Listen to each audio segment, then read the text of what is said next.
I know you're out there. I can feel you now. I know that you're afraid. You're afraid of us. You're afraid of change. I don't know the future.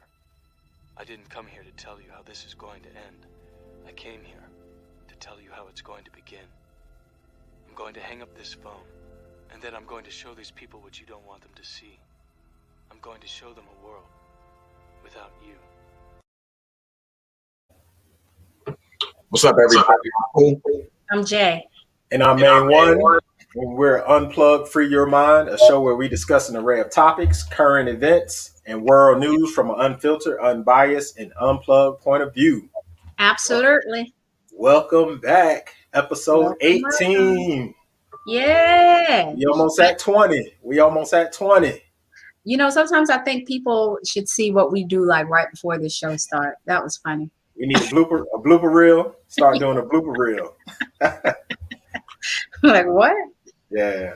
Yo, for everybody out there watching, please go to YouTube, like, subscribe, share, comment. We want to hear all types of feedback. If you're watching on IG right now, then please make sure you do the same exact thing. Go to YouTube, type in Unplugged Free Your Mind, like, share, subscribe, comment. We want to get this out to as many possible people.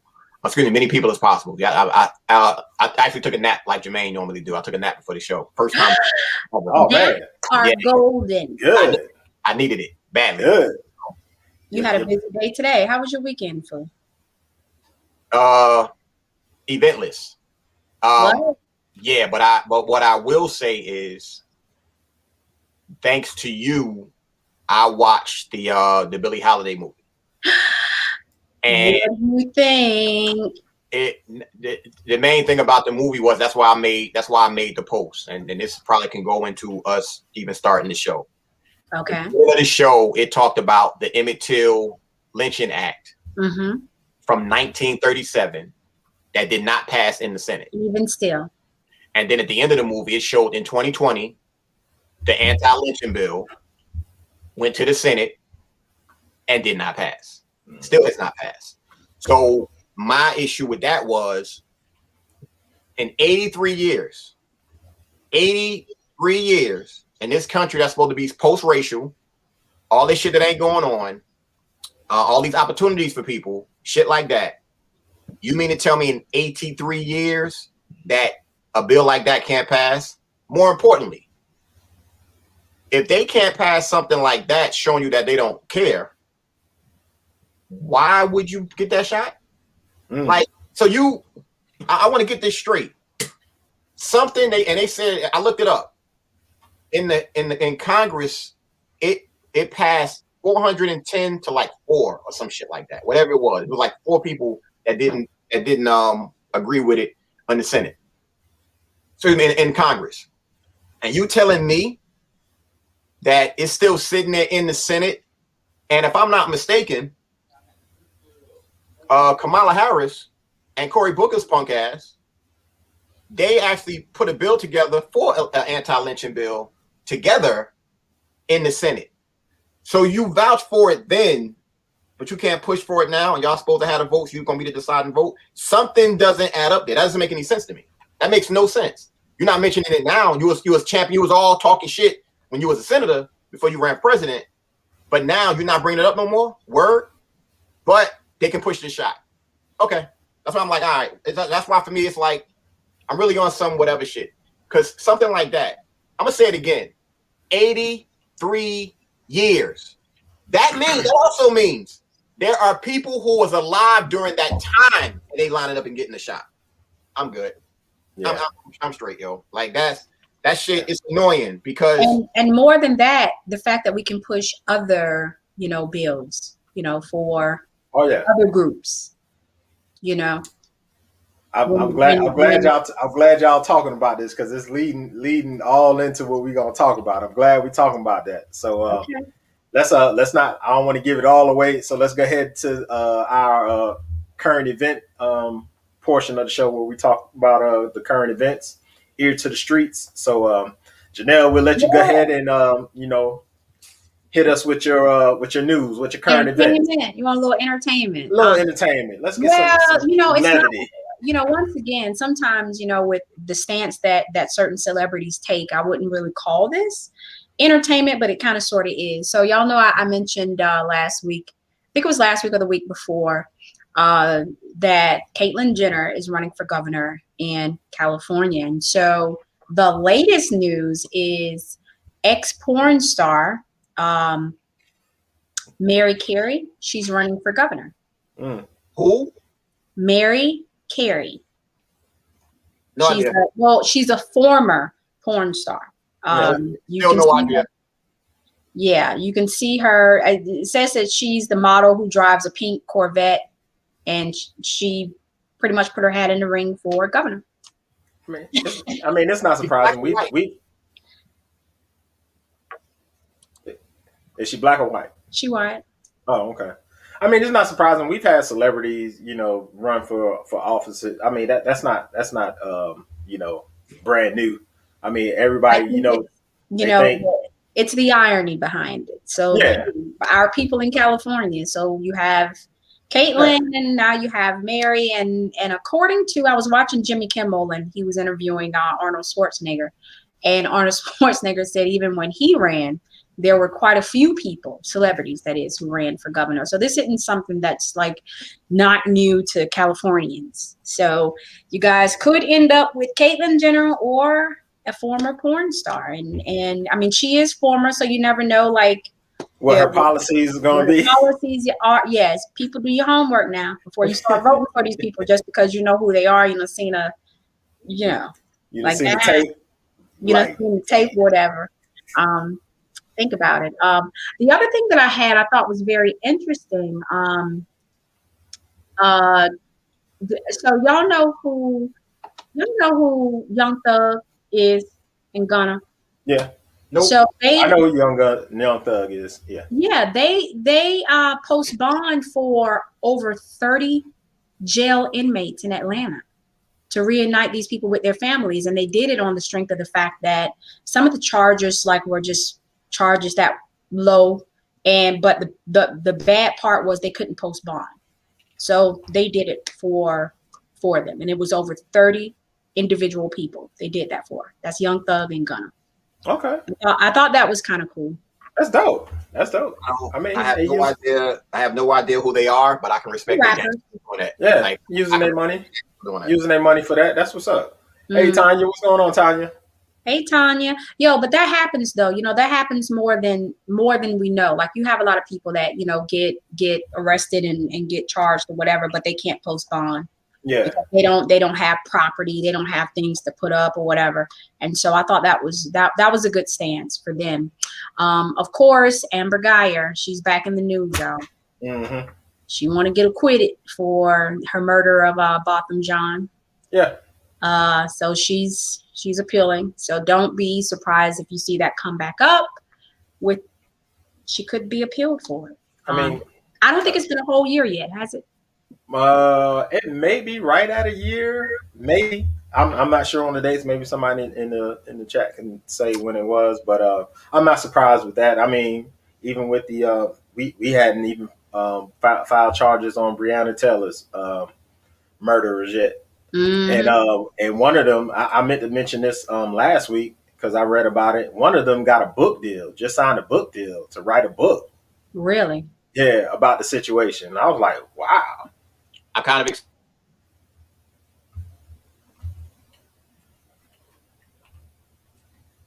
expected it. He kind of expected.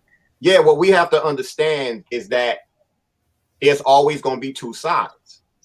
With it being two sides, no matter what the public outrage is, there's going to be people she can sell to, because there's going to be people that agree with her. It's going to be people that's going to stand with her just because. So it's always going to be like that. It's always going to be a book deal that's going to be out there. Is it? Well, no, hell no. The other motherfuckers will. Not for Amber Geiger, for one of the cops that killed Breonna Taylor. Yeah. No, what I'm saying is. Oh, you saying she's going to get one? Yes, it's going to be the same. It's going to be the same. Yeah. No matter our public outrage and shit like that, when you start talking about books, and movie deals and promotions and all of that shit. There's a select group, because remember, every single one of these people who killed one of us, all of them, they had a GoFundMe page. Yeah. People donated. So those people that donated are going to be the ones always going to support. Yeah. They're always going to support these types of motherfuckers. That's why for me, it's like you can't get mad. And that's part of the reason why I always say I always enjoy having a person's, whoever the person is, show me right in my face. Just don't hide it. That's why I respect certain motherfuckers. Hey, don't. I hope nobody out here listening, but don't steal my book title for if Amber Geiger happens to do a picture book, Wrong Door. It'd be a #1 seller. Wrong Door. That's the title. Let me go ahead. I'm gonna copyright that. Let me go ahead. I was about to say you probably go ahead and get that one. Let's go ahead and copyright that. Yeah. But then in other news, just kind of closely associated with that, I don't know if y'all know, but the FBI they're opening up a federal investigation. It's actually a civil rights investigation into the shooting of Andrew Brown. Y'all remember him? Yeah, the one from last week, but city, North Carolina, when he drove away or whatever while they were serving him a search warrant. So the FBI is getting involved, and they said they're going to closely work with the U.S. Attorney's Office in the East District of North Carolina and the Civil Rights Division, and determine whether or not if his federal laws were violated. Okay. And kind of associated with that, I spoke about this on a weekend review. Biden administration urges Supreme Court to let cops enter homes and seize guns without a warrant. So that's a double-edged sword. Tell me about it. Which takes us back to Breonna Taylor. Right. So yeah, so that's pretty much all I had, for my, current events or whatever. And then of course I gotta hit y'all what the national day is. What's the national day? Today is National Garden Meditation Day. I was thinking about Danny when we was talking to Danny earlier. I know she does the yoga and everything. Okay. So today was the day for that. Today is also National Paranormal Day. Okay. Do you believe in ghosts?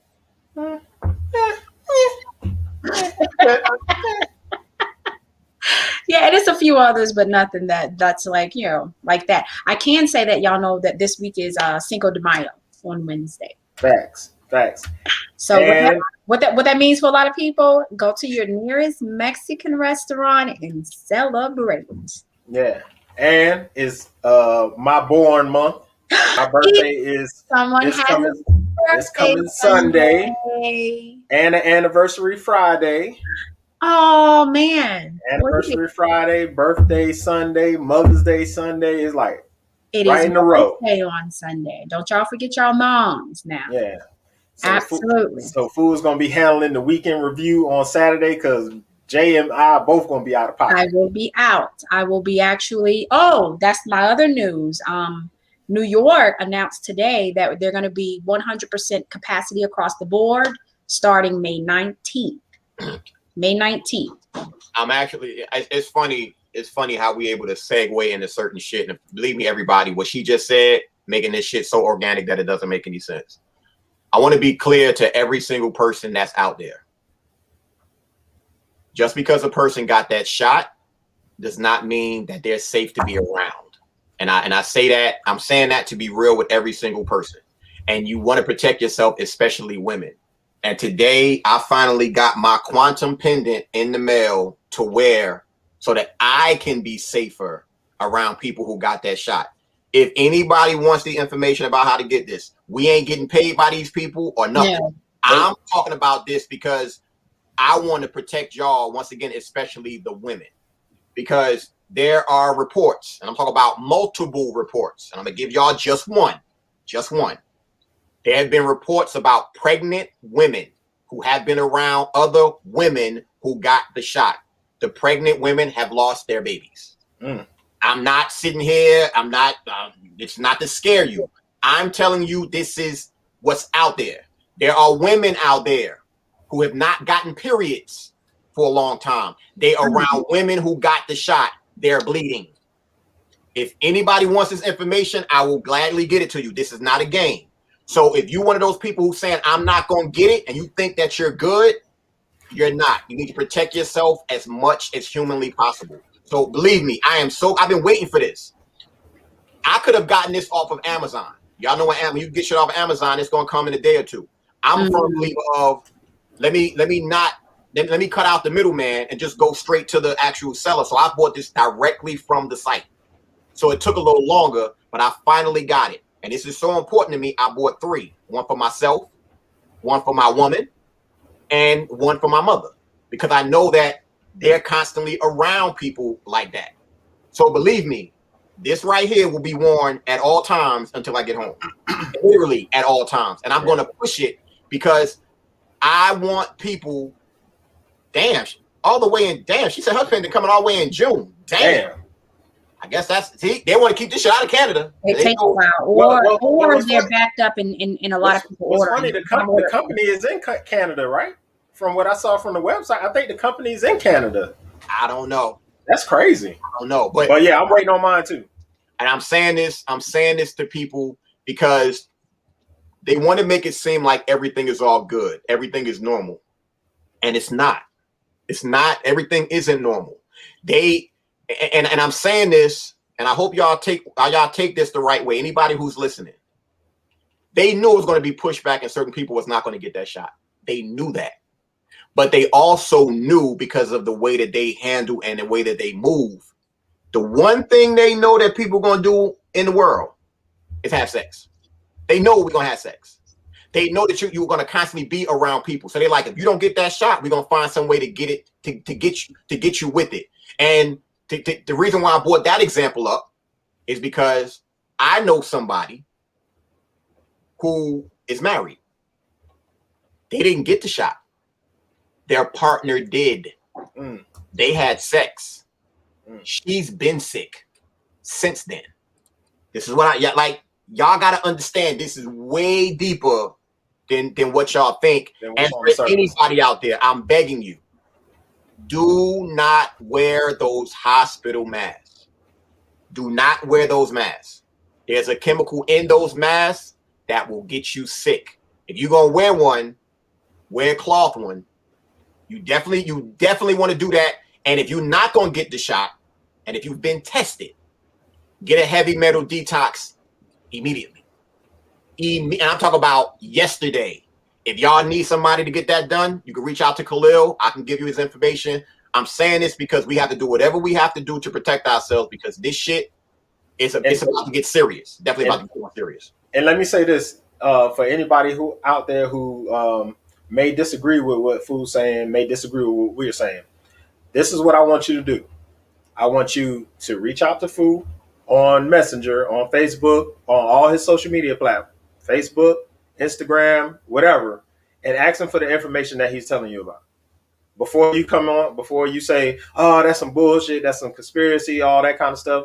Just when you hear something that goes against what you've been seeing and what you've been taught or goes against what you believe, just reach out to the person that's saying it. If you can, in which you can reach out to Food and reach out to him and say, hey, can you give me that information that you was talking about?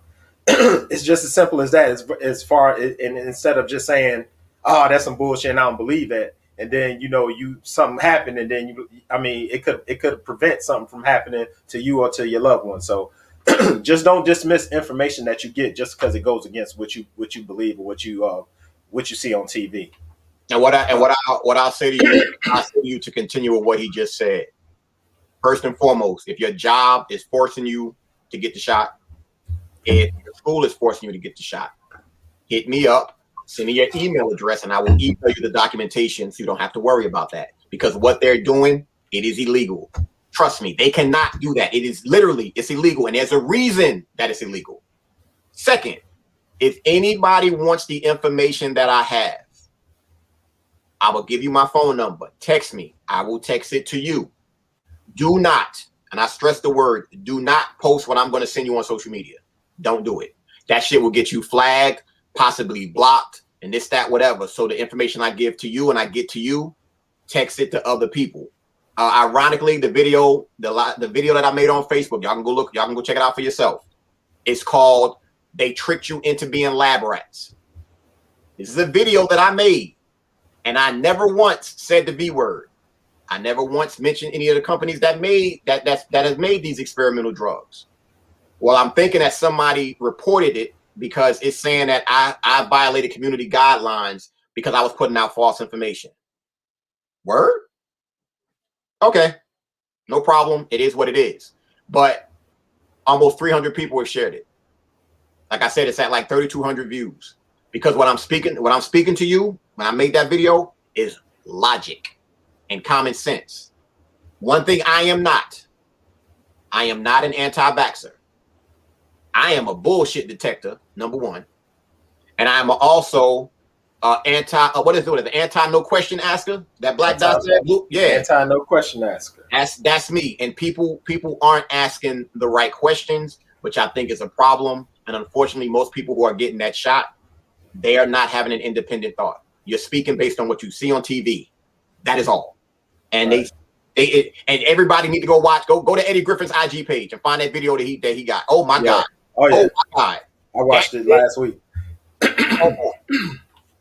So as y'all can see, if y'all probably noticed, if you been following us for the last 17 episodes, we normally have a special guest. This week we don't have a special guest, but we have we got a great topic that we're going to discuss. We want y'all's feedback in the discussion as well. So if you want to give some feedback, if you want to come on camera, just let us know. We'll send you the link so you can come on camera. But it's definitely going to be it's definitely a great topic that needs to be discussed. So we're going to get right into it. So without further ado. So of course everybody knows that last week Joe Biden, he did his 100-day speech to Congress or whatever, laying out his plan for infrastructure and all kind of stuff, whatever, his 100 days. So immediately it got some backlash from Republican Senator Scott. What's his name? Tim Scott. Coon Scott. So with that being said, so this is going to be a question loaded topic. So with Harris and Scott, because a lot of people miss that Kamala Harris, she spoke on this too. So I'll say with Harris and Scott both saying that America is not a racist country, right? So first I want to give context of what racism is. Racism is not what everybody, because everybody uses that word a little bit too loosely. So let me break it down to you what racism is. Racism is about controlling a targeted group of people, controlling their resources, having an economic foothold on them, strategically hindering their progress and way of living. So with that being said, why the first question that we're going to discuss is, why is identity politics dangerous, especially for our community? And the reason why I say that is because both of these people who said that have African American or of African American descent. Jay, you muted. Oh, okay. Yeah. So Fu, go. If you want to tackle it first. Oh, say that again. You said both of them are from African American descent. I just got to go by what is being pushed to us. This is why I'm saying it. So go ahead and expand on that. Well, okay. Wait. What was the question? One more time. Why is identity politics dangerous, especially for our community?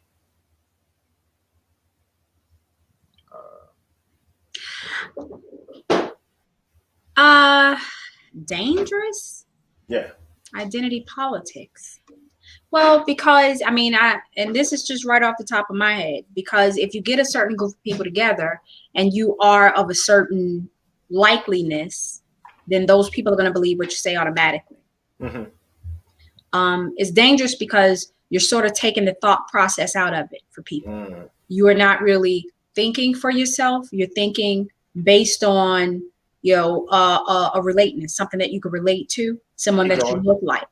Keep going. And keep going. Yeah. And unfortunately, that's why I love the show that we do, because to me, we take that out.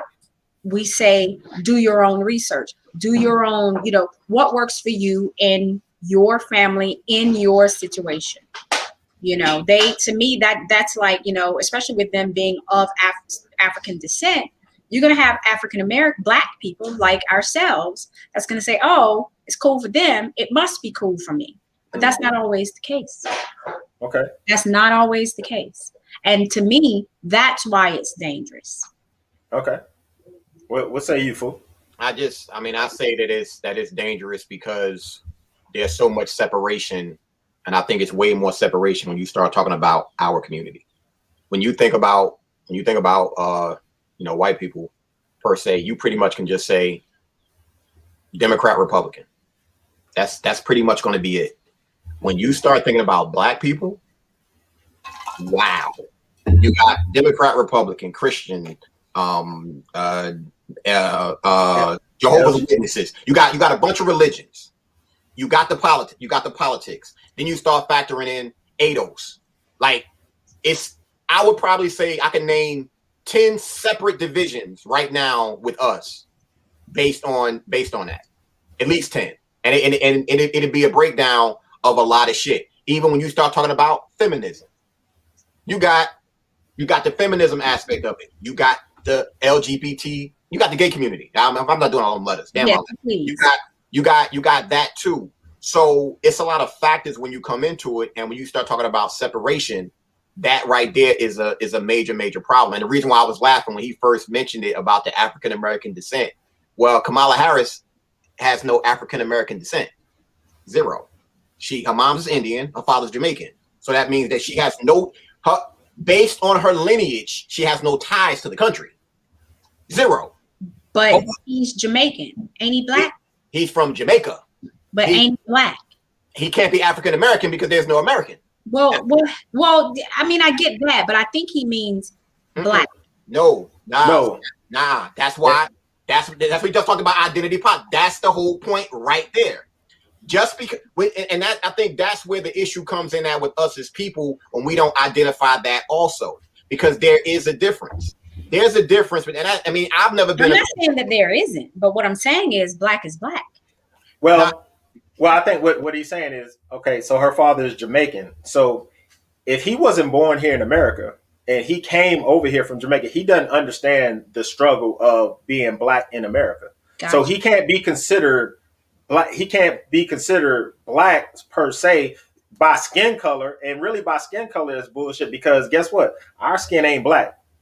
I mean, that's just a color, and that's what we have to get out of that Black and white. All that stuff is about status. All that stuff is fake. It's a construct. It's created to keep us separated. All this color shit. But when you say descent, right? We all know, was Jamaica populated with what were the original people of Jamaica? Were they Black?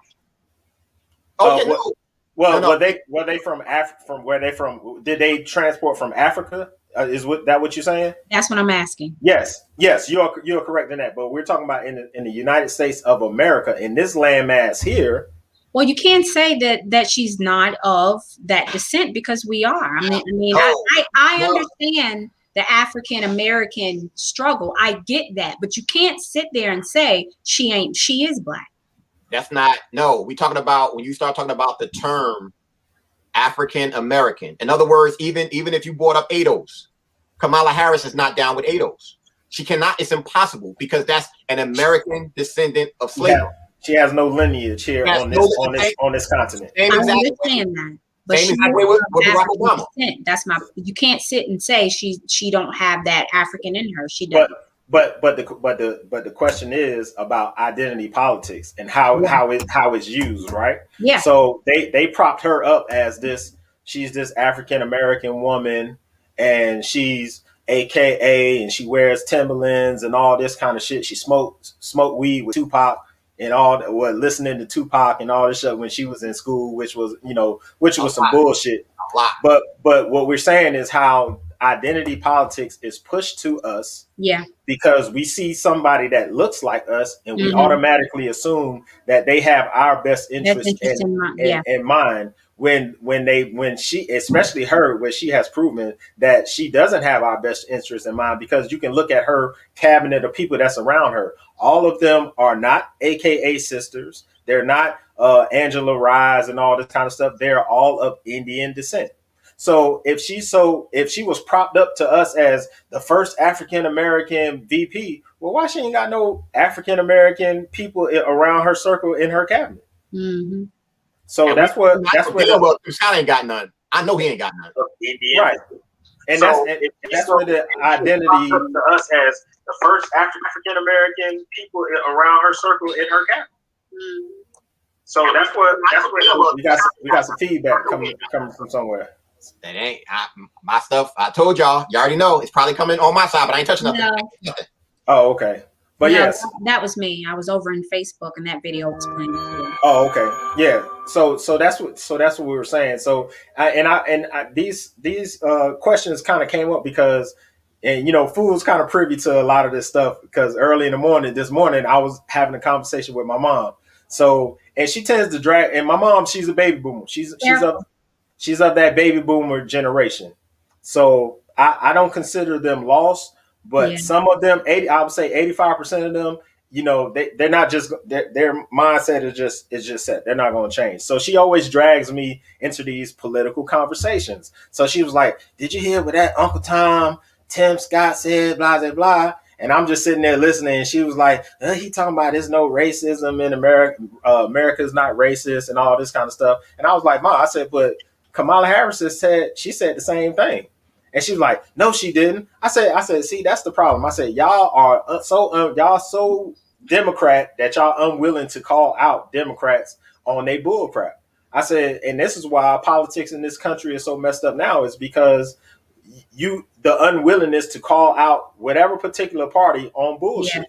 You have to be able to do that for it to be fair and for it to work. This is why it doesn't work, and this is why the Democrats more than the Republicans use identity politics. One of the things in your current event that you said, Caitlyn Jenner.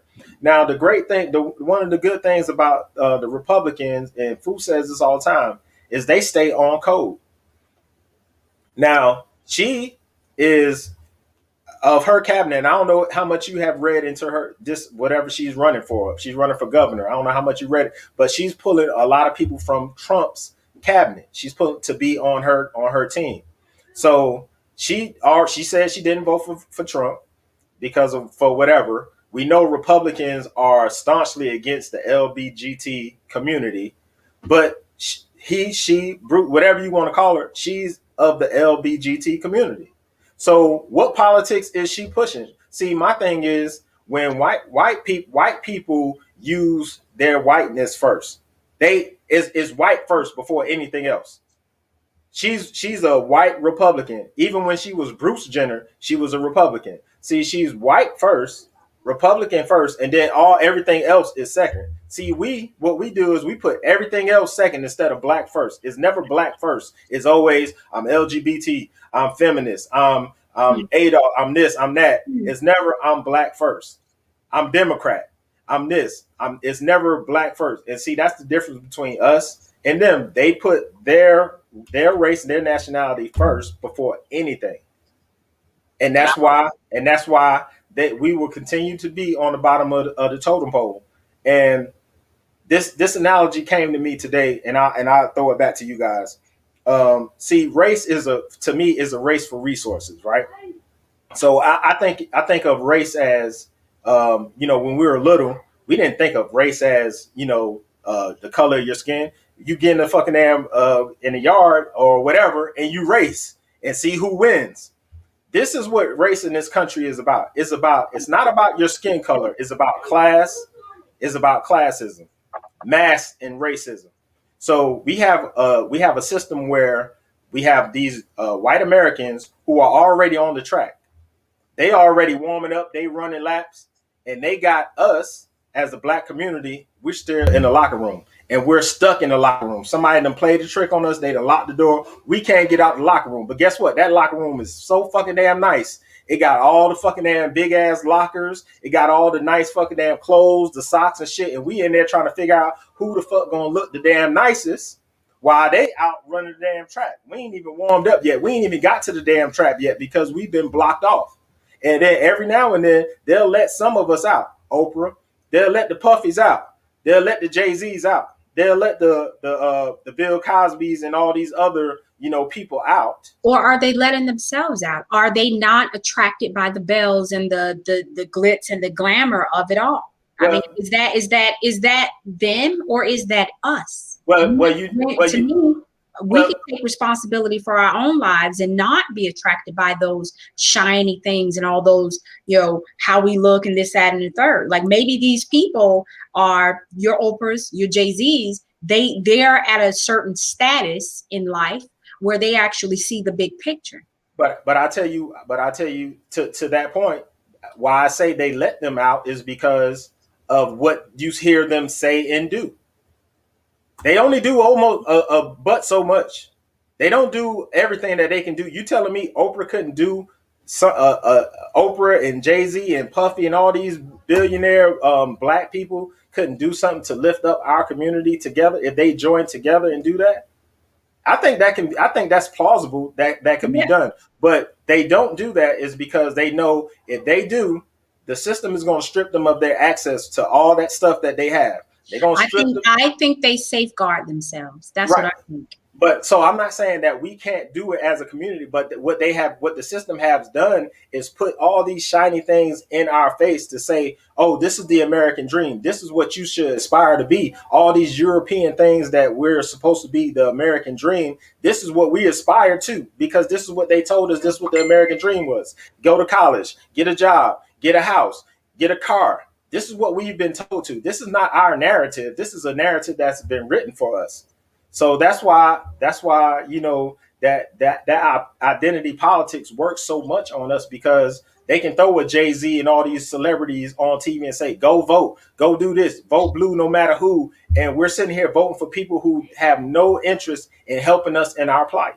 And that takes me back to saying, is it them or is it us? When are we going to take responsibility and say, hey, this is what we're doing? Okay, so now we know the narrative. Okay. Now we know the agenda that they're pushing. When are we going to actually take a step back and look at it and really see the big picture? Well, is that their fault? I don't think so. Here's the thing with what you're saying. They have played the game so masterfully. When you have people that will question the agenda, the puppets say you're crazy. They've mastered the art of making sure that they're going to keep their agenda going by keeping us fighting. And when I say us, it's not just us as melanated people. It's everybody because it's a matter of us against them. So it's a matter of we can look at TV and see what's going on. It's blatant. It's obvious. But the people that don't do that, who don't use their common sense, they fight against us. Prime example, Jermaine's mother this morning. Careful. She said the shit about Tim Scott. Brings up Kamala Harris saying she said the exact same thing. And he said, I can send you proof. Nah, I don't want to see it. That right there shows you but see, that's what we deal with. That's so mean. She is set in her ways of thought and belief. And who are we to sit here and right? And that's what I say. That baby boomer generation to a certain extent. I'm not going to say all of them, but I would say 85% of that 80 of that baby boomer generation is a lost cause trying to get them to turn their back on the Democratic Party or try to see anything outside of the Democratic Party because that's all they know. So exactly, and let's go back to the 50s and the 60s. I don't want us ever to get so far away from being so voiced about how we feel about the baby boomers and the people before. You got to think these people came up in these times. They went through the real struggle. I mean, I'm not saying that we're not going through a struggle now because we are. I mean, nothing's technically changed in terms of race. But what I'm saying is, I'm not going to sit here and say, hey, I don't see her point of view because I wasn't there then. I wouldn't fight in that fight then. I'm in this fight now. And this fight now gives me this platform to say what I want to say. It used to not be like this. Don't y'all forget. We didn't have this voice. We didn't have certain people saying, oh, look at us. We're here. We want to be counted. We want to be inclusive. And so, I mean, I know, I already know what y'all thinking, but we have come a ways. No. Wait, hold up, man. Don't forget our people, man. Let me say something based on what you just said. Back in the day when they didn't have a voice, what did they all have in common? Those are one thing they all had in common. What? Representative people trying? This is where what you just said, you can't compare the two. Back in the day, when they were struggling, they were all together and on code. All of them. So with them being on code, over the years, once they started to get the shit that Jermaine is talking about, the shiny, this, that, whatever, now they fight for the oppressor. That's the difference. Back in the day, they fought against the oppressor. But I'm not going to dispel the fact that that's the life that they knew. That's my whole point. That's what she knows. That's what they went through. No. And I get it. We are, you're right. Like, we have really come off that particular oneness, that track. But my point is, I'm not going to sit here and say, hey, I'm going to dispel everything she's saying because of where we are now. You got to think about these people. Nobody's saying that. No, I don't want to dispel her, but what I want her to, and I don't even want her to do, I honestly don't try to get into these conversations with her, but she drags me in them. So I try to give her the information that I have, and my issue is, if you're not even receptive to what I'm saying, if you just totally like I said about what Fu was saying, if anybody has anything to say about what Fu says, they can reach out to him and get information. Don't just dispel it. Right. My thing is, when you just dispel me and don't even want to hear another side to the coin, when you're just stuck on that one side of the coin, that's the issue. And that's where some of us are stuck at, where we will vote Democrat. I don't give a damn who it is. I'm voting Democrat. I don't care what their policies. I don't care what they did in the past. I don't care if they raped little girls. I don't care nothing. If they Democrat, I'm voting for them. And especially, I'm not saying it's right. And especially if they got the same hue of color as we do. Oh, it's a wrap. You might as well count they vote in before they even open their mouth, and that's a problem. And that's I'm not saying it's right. I'm not saying that it's right. I'm not saying that it's not a problem. What I'm saying is these people they believe in what they believe in. Yeah. So who are we to sit here and say, hey, but you're wrong? No. It's not about being wrong. It's being able to go look at the other side to see, wait a minute. Oh, she did say the same thing. That's the thing. It's not about That's exactly what we're dealing with. In other words, even and Maine said it best. It's going to be people that immediately say what I said was wrong, without looking at any documentation that I can show you. Oh shit, that happened. Because when we start talking about control and programming, right, that's the whole thing. So how many people are willing to go against the norm? And with what he's talked about with Bruce Jenner, here's the thing about him.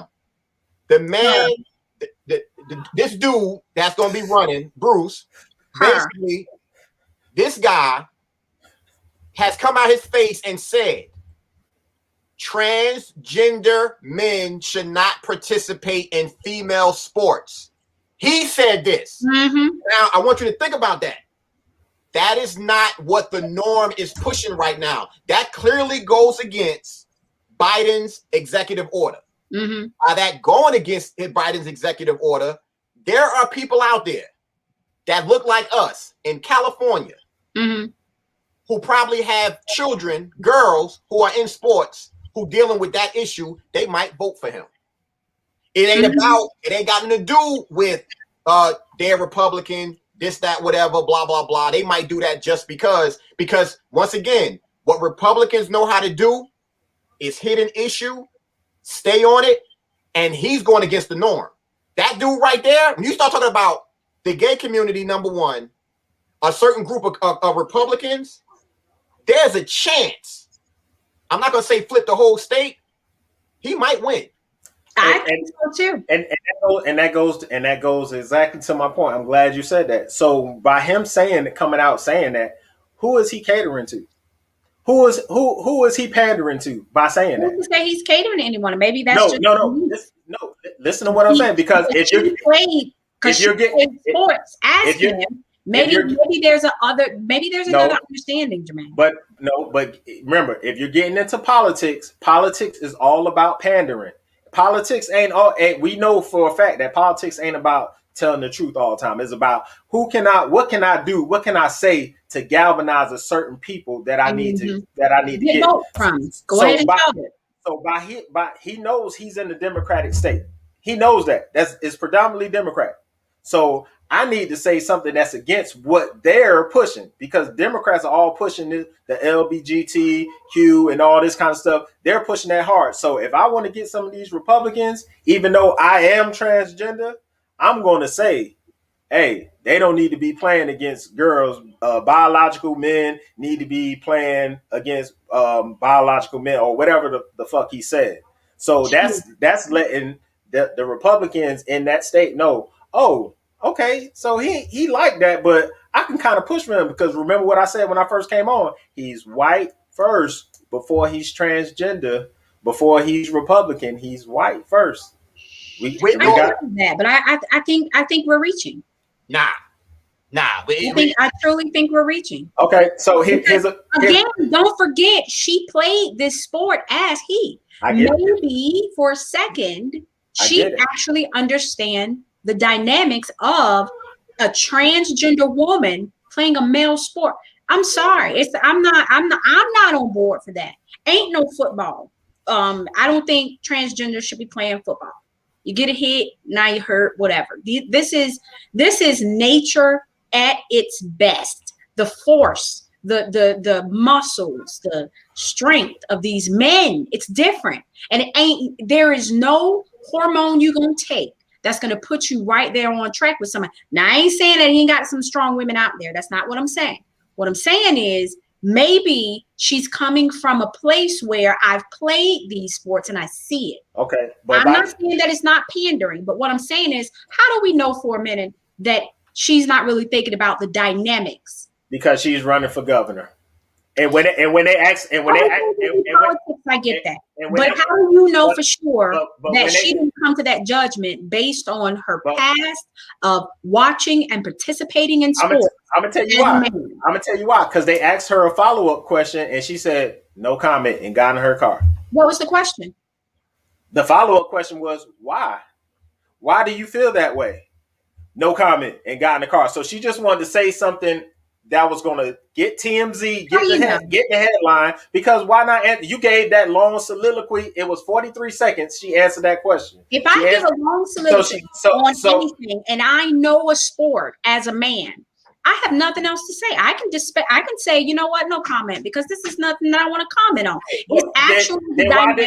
But why did you make the comment to begin with? Why not just say no comment from the beginning and don't worry about it? Because you know they're going to ask a follow-up question once you said, I don't believe they need to do that. Did she not state her opinion at the time, what she thought about it? Yeah. What you're on is the fact that she had a whole explanation on her trying to pander and get these votes, saying, I'm not with that. I get that. Maybe she is pandering, maybe. But maybe at the end of the day, again, I mean, I see this as a woman.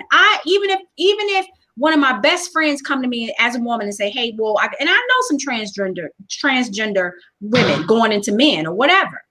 I'm not on board for that, because I'm looking at the dynamics of it all. It's just not. Okay. The smoking gun of the conversation is, it was the first executive order that he signed. When you start talking about politics, that's called a button issue.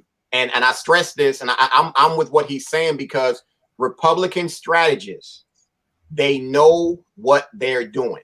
Absolutely. That he did was fucking brilliant, because now it's a matter of, he goes against the establishment because he's a staunch Republican. So he goes directly against the establishment, And what you said is right. He can speak on it as a male who competed in male sports, knowing that he was dominant. But he did not have to say anything. He could have just kept it moving, because he said it's just not fair. To me, that says it all. Yeah, but once again, you have to understand where the come from is. The come from is, you guys are talking politics. and I'm not saying that she wasn't speaking on politics. What I'm saying is, how do we know that she's not coming from? Because it's politics.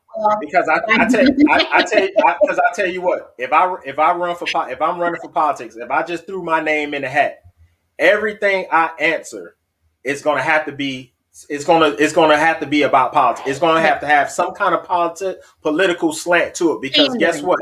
It's because now I'm running now, so everything I say, they're going to be able to bring back and say, hey, you said this, hey, you said that. Absolutely. So now I have to say things that show my position of where I am on certain issues. No matter what the question is, the question could be, what do you think about what's going on in baseball? Like, well, I don't think that, we should be talking about, this, that, and the third. It could be some political shit. So everything, when you get into that political sphere, everything is theater in politics. Everything.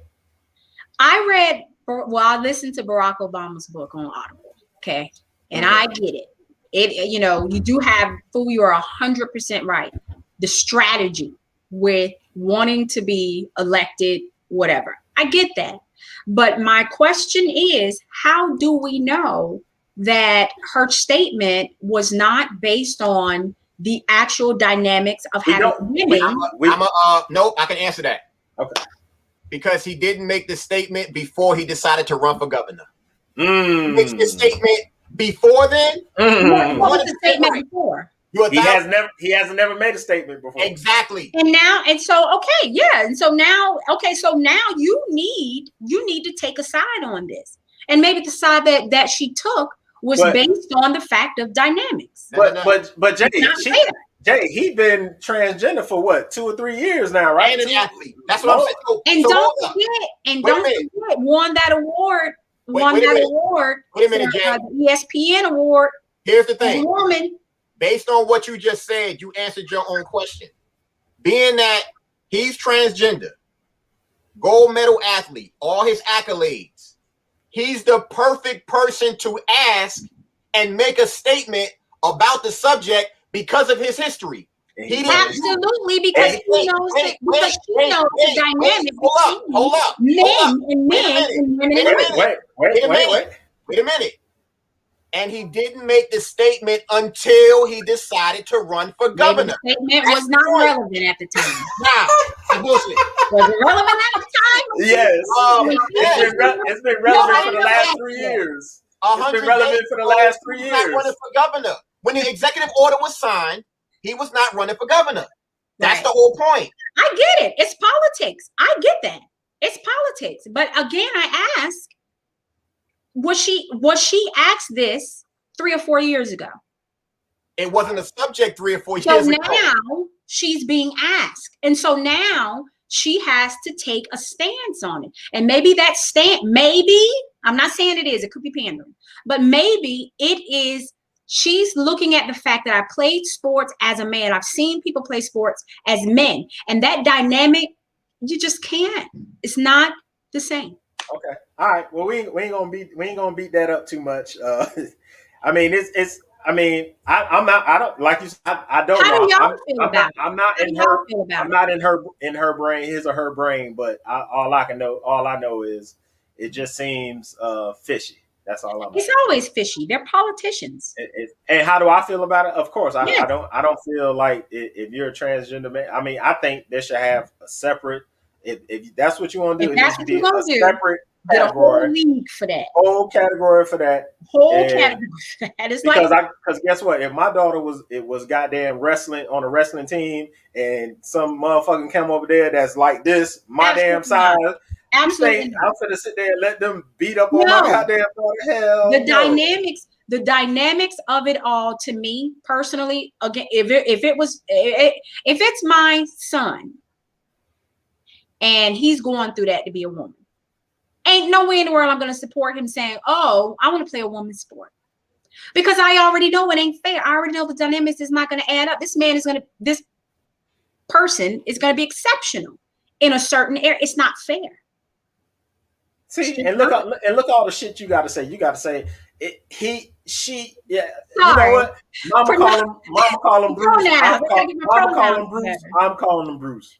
All right. What you got next?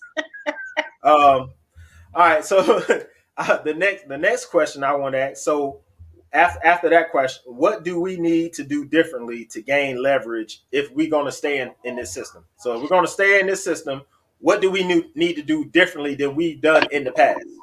Because apparently marching ain't work, voting hadn't been working. What can we do differently if we're going to stay in this system? I'm a firm believer of taking a look back at the past, and the past has shown us the blueprint.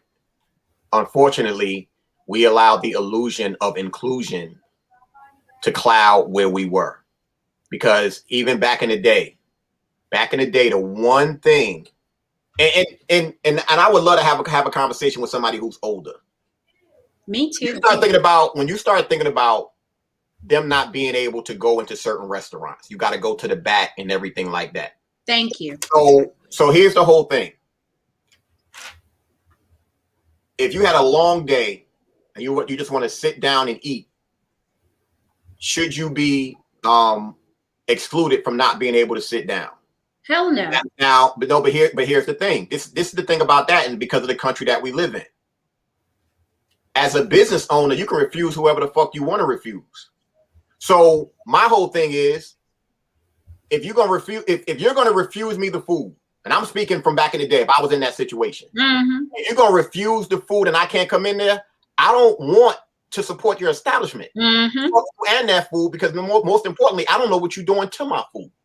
So I look at that as an opportunity for us to support us. Yes. But the problem that we have with that is, when you have that kind of leverage in our community, some people take advantage of that and give you lackluster service. That's where we have to fix. We have to make sure that no matter what, especially when it comes to us serving us, that we are exceptional, period. And I say that because people just think just because you look like me, I'm supposed to support you. I will give you that as the first option, but if your service is shit, I can't support you, period. And I'm not going to bash you. I'm not going to go online and call you out and say, I want to talk to you personally, give you the constructive criticism. It's about how you can take it. But I think as a people, we need to make sure that we get to the point where we're supporting our own, and we have to actually own shit. That's our biggest issue, is that we don't own shit. Back in the day, when you start factoring in what was out there, whether it was textiles, whether it was like the bus company, whatever the case may be, we actually own shit. Right now, we don't own shit. You might own a franchise, but that's not yours. You're getting the money, but somebody else is still getting a piece of it. We have to actually get to ownership of shit. We have to be the ones buying politicians, unlike most people. That's why, the fact that more people haven't read Powernomics is crazy, because our blueprint of what we need to do is there. Our blueprint, literally, it's there and it's been there. But the first thing you got certain people say, well, we ain't living like it was back then. Motherfucker, yes, we are. It's the same shit. We're worse. And the crazy thing, even making that statement, and this goes to me watching that movie, because it was based on a song that she was singing and the message behind the song. When you look at pictures from back in the day of us being lynched and burned, and it was a spectacle for them to do it. And you saw a bunch of white people out there, some laughing, some smiling, whatever the case may be. It was a trophy type of thing. In 2021, it's the same exact thing, except it's us being killed on camera by white cops. It's the same thing, just you're just viewing it differently. And we got to change that shit. Even with something like that, something that's major for us, we need to police ourselves, period. It also needs to be a matter of, when you talk about a jury of your peers, I don't think, and this is something I would love to ask some lawyers. Has there ever been a jury take advantage of that and give you lackluster? I don't know who. That's me. Oh, okay. Now, because usually when I do it, I just turn my shit down. Yeah. I've never seen an instance where a jury, like, has there ever been a time where a jury of your peers all look like the people who are getting convicted? I doubt it. I truly do doubt it. Hell, I want to ask that in Newark, New Jersey. in Newark, New Jersey, when you start talking about where the court case may be, is it 12 people on that jury that live in the hood? I doubt it very, very seriously.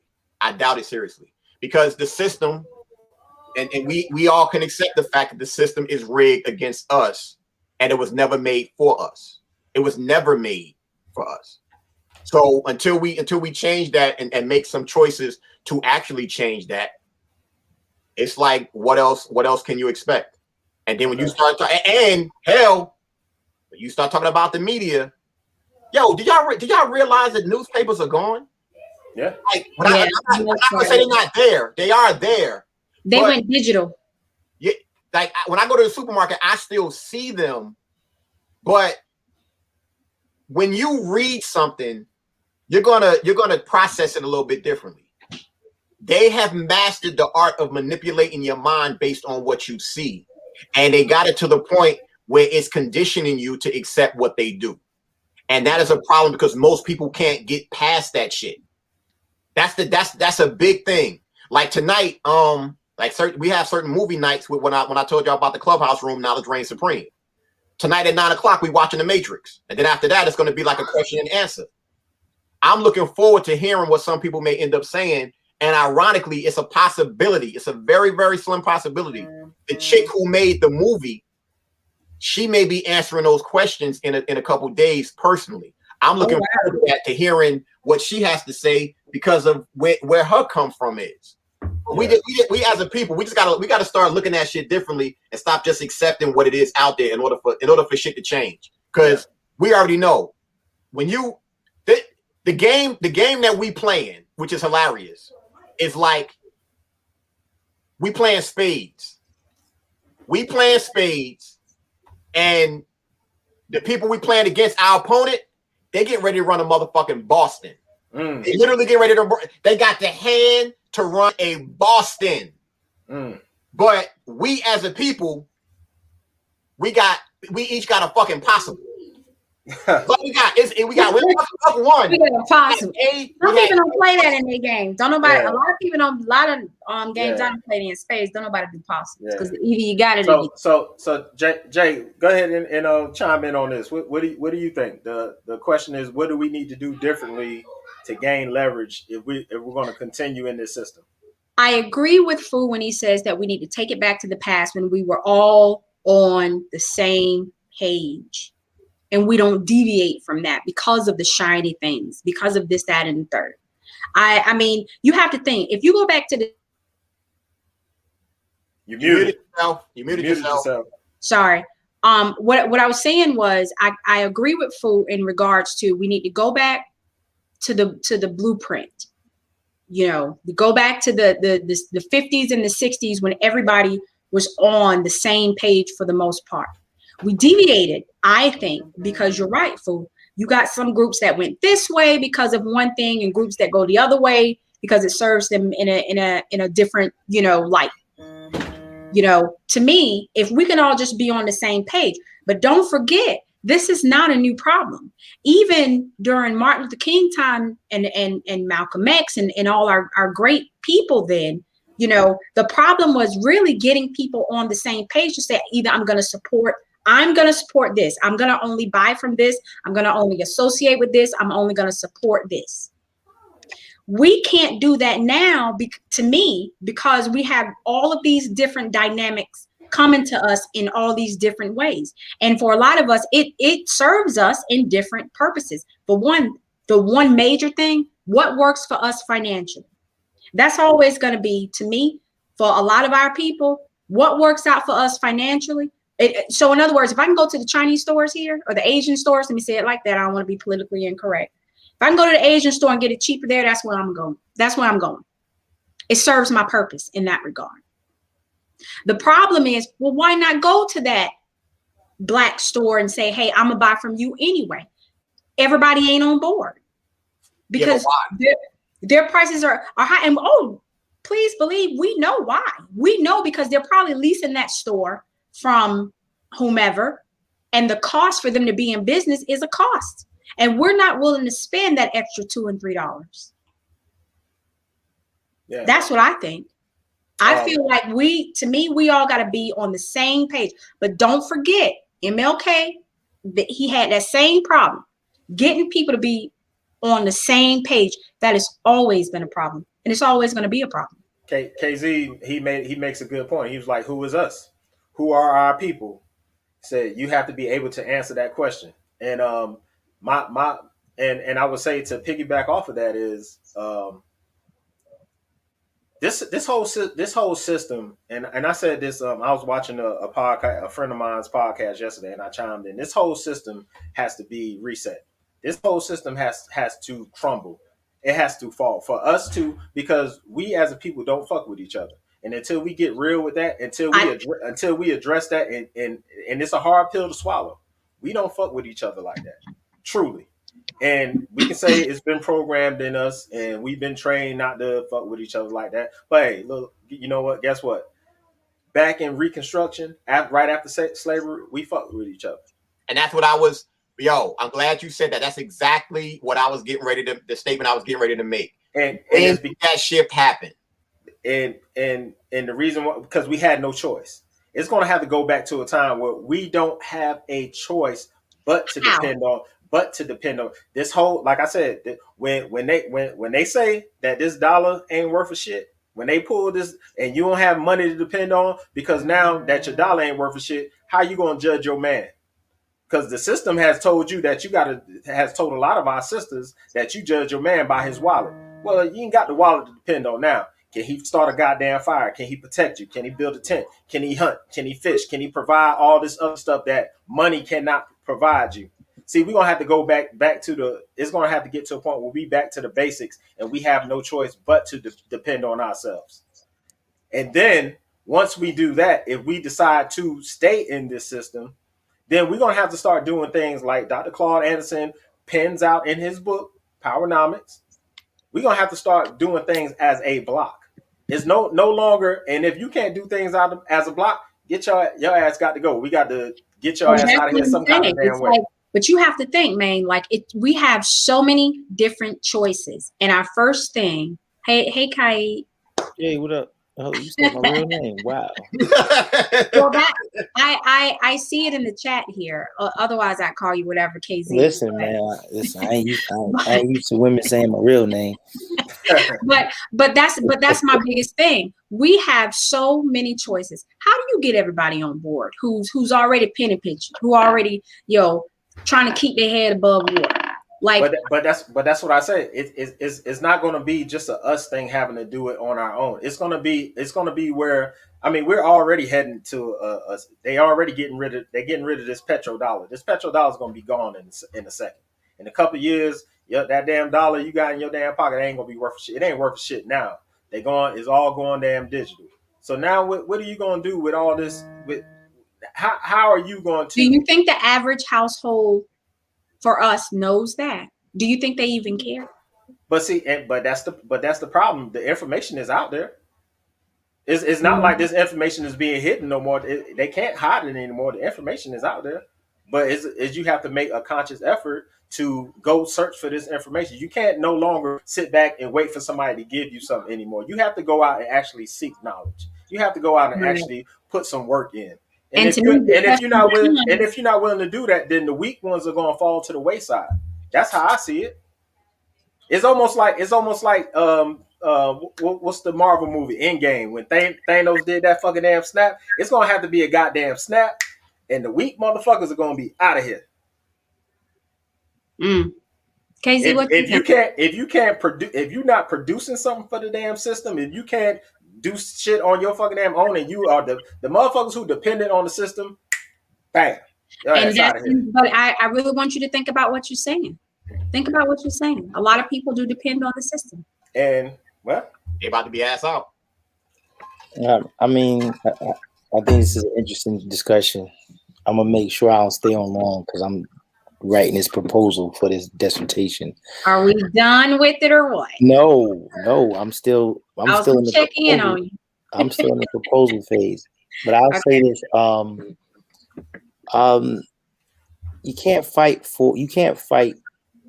can't try to unify your fight until you can unify who you fighting for. And one of the biggest problems we're going to have as Africans living in America is we have to divorce ourselves or divest ourselves from the term Black people. That's the biggest problem we have, because we've adopted a negative, I guess, stigma that was placed on us as an insult, right? And we say it with pride, the same way we do, yo, that's my nigga. You say I'm a Black man, like you invented that phrase when the phrase was a mockery of your pigmentation. Some white man said, "Oh, look, you so brown, you Black," and we just took that and ran with it. And because we are proudly identifying ourselves, unconsciously proudly identifying ourselves as people of a particular color, not people from a place, it's hard to say who and who's not. Right? Like Right. the argument about Kamala Harris being the first Black vice president. You can never win that argument because you can't give a definition of what Black is. And you can't say Black is, African descendants of slaves. You can't say that because the term existed before they were African descendants of slaves. So we first have to be prideful enough and conscious enough to say who we are and understand where we come from, so that we can clearly identify what's best for us. And that right there is the biggest hurdle, right? When they say support Black businesses, what does that mean? What does that mean to support a Black business? What does that really mean? Because you could have a joker whose mother is from the Himalayas, or whose father is from, Kuala Lumpur, and the grandmother might be from Chicago, and the baby look, like Aaliyah. And we just go, oh, that's a Black girl. And that Black girl has no identification with you or your African roots, or no consciousness of none of it. So it's like a rat race, right? It's like trying to unify dogs for the benefit of German shepherds, right? It's like, well, if the bulldogs would all unify, we don't call ourselves bulldogs. We call ourselves short, fat dogs. So then all short, fat dogs benefit when it's beneficial, but then step away when it's not, right? It's like I'm nigga when it's cool, but I ain't no nigga when it's not. So we gotta be able to first, we have to be able to first accept and be proud of the skin that we're in and the origin of it, if we're ever going to unify. Because when you start to unify, you take into consideration African culture, African economics, African spirituality, African religion, the future of Africa. You take into consideration all those things, and then you say, if it ain't for that, then it ain't for us. But what's cool for Chicago might not be cool for Jersey City. What's cool for Atlanta might not be cool for Raleigh. Them niggas down south don't want what them niggas up north want. So therefore, you know the old saying, while Martin was down south kissing ass, Malcolm was up north kicking ass. Two of our greatest leaders couldn't get along because of how they define themselves and the people that follow them. Okay, so what's the answer? So what's the solution? How do we gain if we're going to continue to participate in this system? How do we gain leverage? How do we get legislation passed for us, like the Asian Americans? We don't need it. Legislation. We don't need it. We don't need it. We don't need it. We don't need legislation. We haven't had it thus far. We don't need it, because the legislation passed for Asians, like, that wasn't a real thing. Like, it's like you get insulted when you go to the Chinese store. Fuck you, get out my store. You know what I'm saying? Like, they say that shit to us. Like, let's not act like we can't get involved in the victim Olympics, right? Everybody's hateful towards everybody. And the only people who get away with it are comedians. But everybody be thinking this stuff. Of course. You know what I'm saying? So yeah, they had their 15 minutes of fame last week, and everybody felt bad for the Asian community that was being, victimized, whatever the case may be. That don't mean I forgot about the Chinese store over on Clinton Avenue when them jokers was back in the day. I don't know if you remember, fool. They was putting rats in the food and selling it to black folks because they ain't even care about them. And when they got busted, it was a refrigerator full of frozen rats. This really probably happened. Didn't know. No, they knew it was a freezer full of rats, full of them. Is that and people were still going there to buy food. It was in that free. It was in that freeze dry paper. Okay, Yep.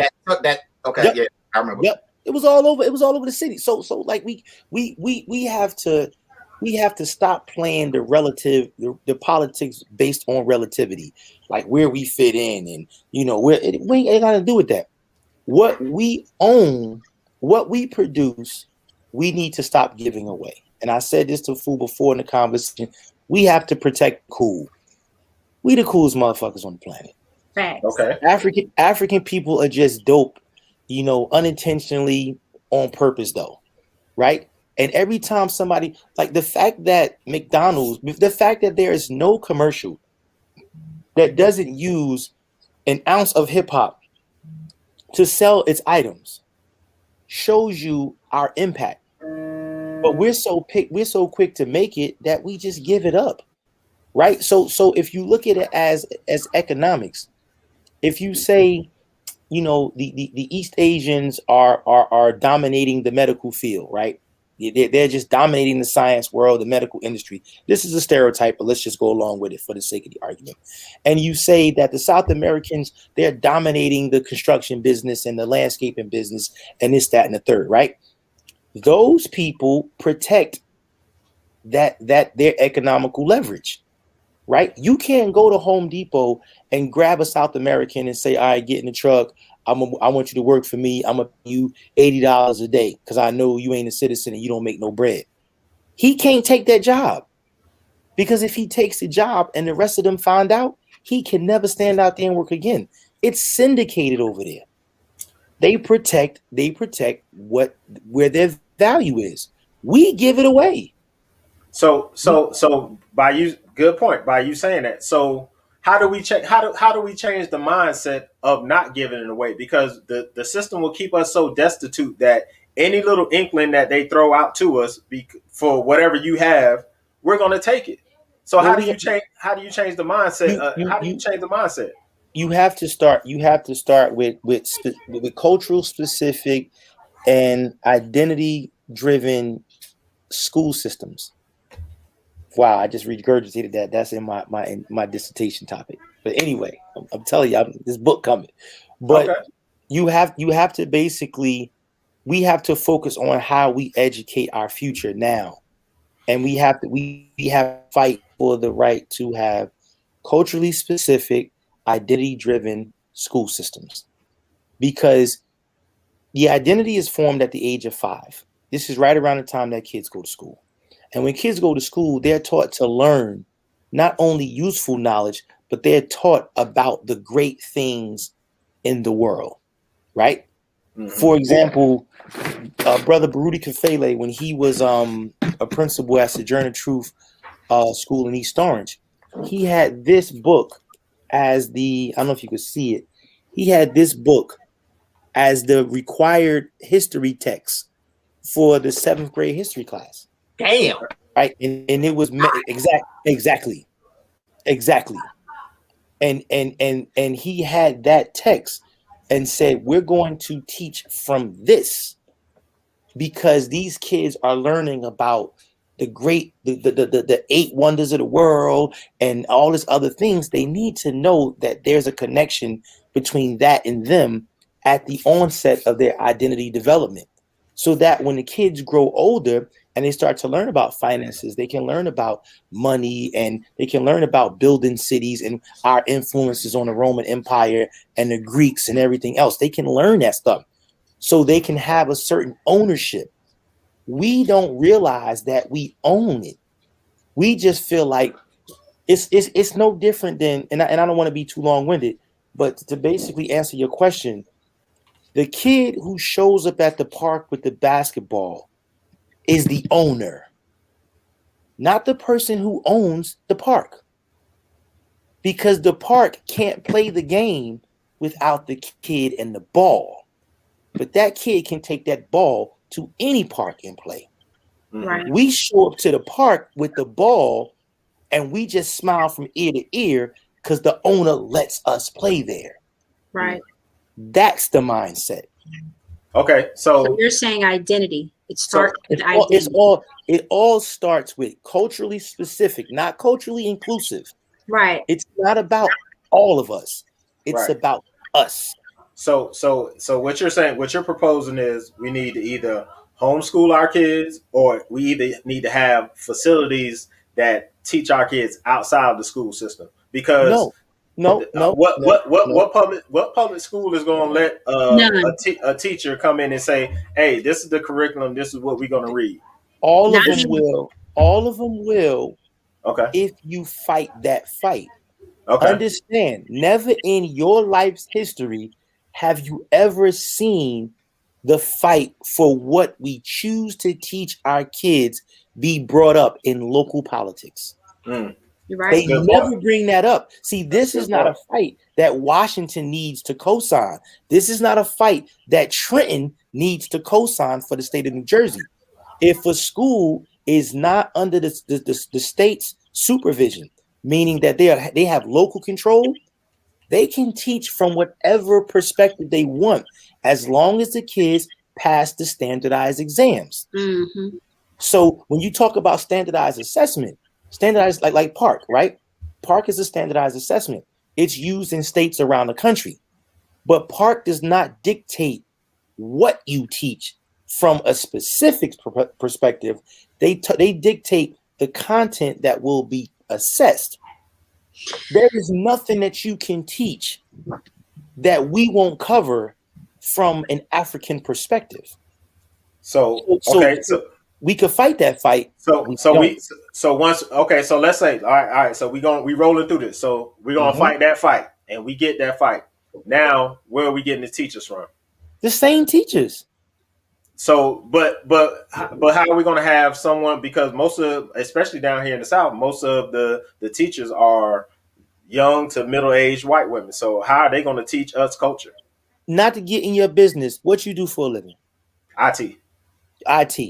How many of the computers you programmed did you create? None. So, how'd you learn how to program them? From a class. He studied standardized procedure. Yeah, I studied standardized procedure, but that's just like going to China and Asia. It ain't no damn European teaching them Chinese and Asian culture. So watch this. You standardize the pedagogy and the curriculum that you're teaching in urban schools. What was that word you used? The what? Curriculum? Standardize the. You said the pedagogy? Yeah, what's that? Pedagogy is the way pedagogy is the way you go about doing something. Like your teaching practices, the method in which you do it.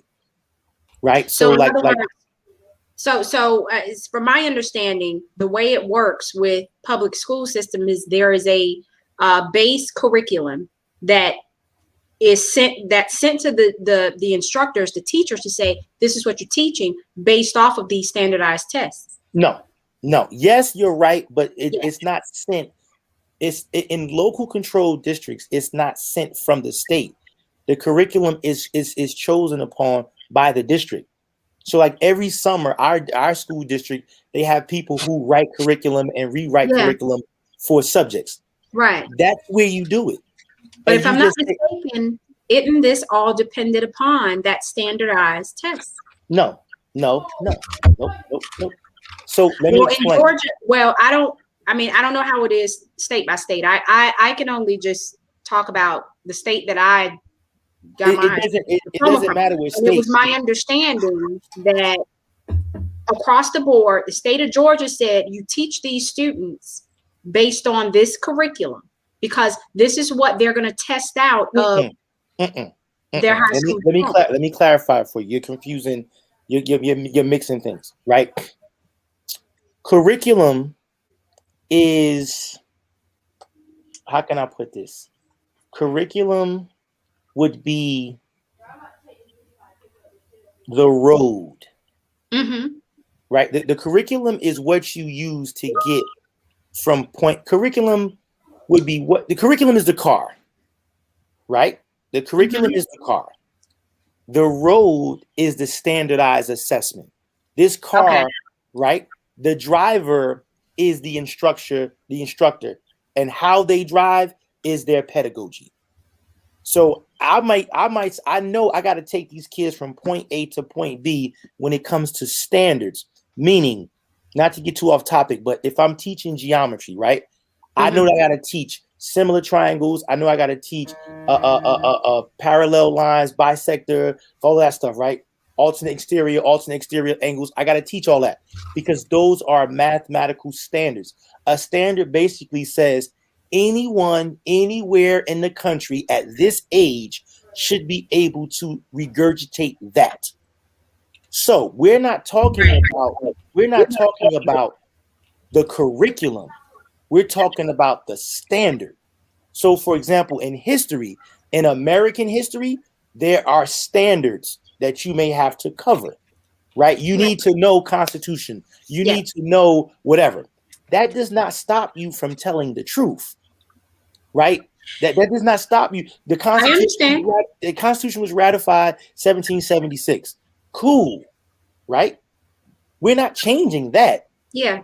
But we are going to tell you how that there were Moors who were general war. We're going to put the truth inside of what's required. What's required to learn is not a lie. It's just not a lot of it lacks so much other stuff.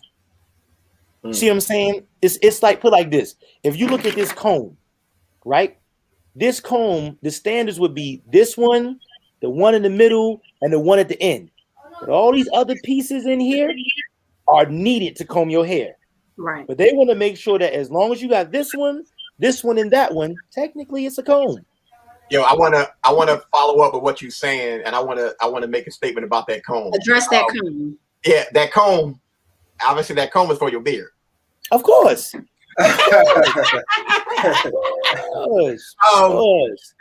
to play on what he said, for somebody like me, I've been wanting to go to Egypt since the 6th grade. Me too. Here's the thing. Here's why I'm making that statement. I went to Blessed Sacrament Elementary School, from kindergarten to 8th grade on Clinton Avenue in New Jersey. It was a Catholic school. The only reason why I want to go to Egypt is because Miss Oliver brought in a book about this big, and I'm serious, about this big, and she told us about Egypt. That damn sure wasn't in no Blessed Sacrament curriculum. No. Nope. They ain't never said nothing to her. So what you say? So what you're saying is going to be upon the teacher to do. So that means you're still going to have the teacher. But I'm saying for like you just said, you can give a standardized curriculum, for them to go by. But for them to do that extra shit to get our kids, to engage our kids, to get them to learn, they're gonna have to do some extra shit. No. And let me. I'm gonna say it again. Because we're so conditioned into thinking that we have to do more to make it right, when in fact we don't have to do more. Here's how it works: school systems in urban cities that are under local control have an easier plight with this solution, simply because the mayor either appoints a superintendent or the city votes, or they hire the superintendent somehow, right? Now, the superintendent runs the district. The assistant superintendent, one is over curriculum, one is over operations, right? The one that's over curriculum dictates everything that is taught in that district.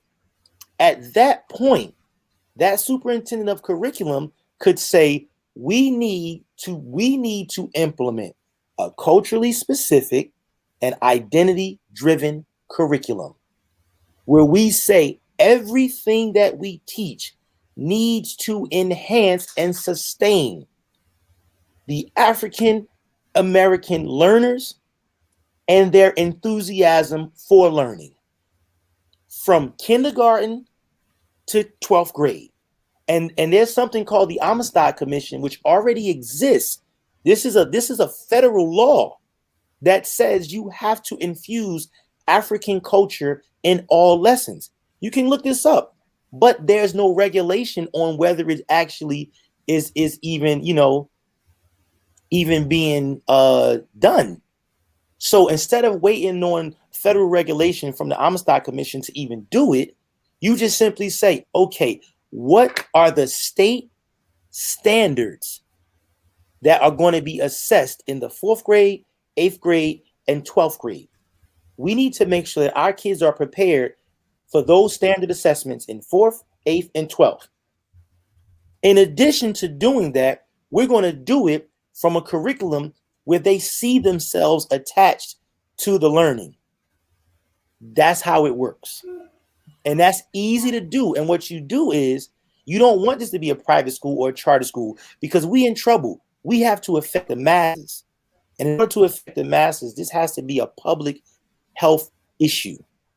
And it's doable, but no one wants to do it because you never hear this argument at a local level. When it's time for the councilman to be voted in, the one person who you can knock on a damn door, no one ever says to the councilman, okay, so talk to me about how we're educating our kids. I want you, what do you feel? How do you feel about us, altering our school system so that it's culturally specific and identity driven? Right? Because the science shows that our students show up to school in kindergarten already as victims. And that's something you got to look at. A 5-year-old going to an American public school that is an African American in the inner city, he reports to school as a victim of a racial system. They've already been victimized. Now you're asking them to perform on a national level when you haven't even treated the trauma. You making me Yeah. I'm plugged in over here in Douglasville. I got the superintendent's number in my phone, so I'm about ready to start talking about that straight up and down. Because over here, based on what you said, they talk about like STEM and shit like that, but they don't talk about what you just talked about as far as changing the curriculum. And because we have the political influence over here in Douglasville, we could be the standard for that shit. We could start something because when you start talking about the school board is us, all of us. I was about to say that also means parents getting involved. Yeah. That's what that means too. Yeah. You have to fight this fight. Unfortunately, you have to fight this fight without the parents. Because the parents are one of the weakest links in our community. Parents become poor representation of what we need. Parents can kill a vibe in a heartbeat if they're uneducated, they don't know how to speak, they're not knowledgeable of the topic. You let them loose, it becomes a clown show. You have educators. This is a fact. You have educators who a parent would never go and speak to a medical board about what science is needed from doctors. Doctors will look at you and go, yo, we're doctors, right? You're a patient. We get that you care. We want to do best by you, but go ahead with that shit. Yeah. But for some reason in education, we're the only profession where the educators are the ones who are viewed as not knowing what to do. You could be on a school board and be a mechanic. And I'm sorry, when you say we, let people know exactly what you do professionally. Because I'm pretty sure you're serious. I work in the school system. So how long have you worked in the school system, Casey? 21 years. Wow. You could be on the school board and be the local mechanic. Wow. And you have to make decisions on curriculum and school system and budgeting and spending and fund allocation, and you are a dope mechanic. Yeah. But you don't know nothing about pacing. You don't know nothing about assessment. You don't know nothing about CTE classes, advanced placement, and you don't know nothing about none of that. But because you're a board member, you get a vote. Yeah. So it's done that way, you know, and well, we can move on, I guess. But the point is this: the American public school system has been around for more than 100 years. Yes. The first schools in America were in the late 1600s, and it was just because they needed to educate the kids on religion, morality, and working on the farm, and blah, blah, blah, blah, right? We're not going to take into account none of the small schoolhouse up yonder, none of that. None of the schoolhouse up yonder. None of that. Yeah, we ain't going to take into that. We can just start from 1954 Brown versus Board of Education. Mm-hmm. We can start there, right? From 1954 to 2020, there has never been a successful year numerically for American school system, public schools. Mm-hmm. And blacks perform on standardized assessments between 25 and 32% lesser than their white counterparts.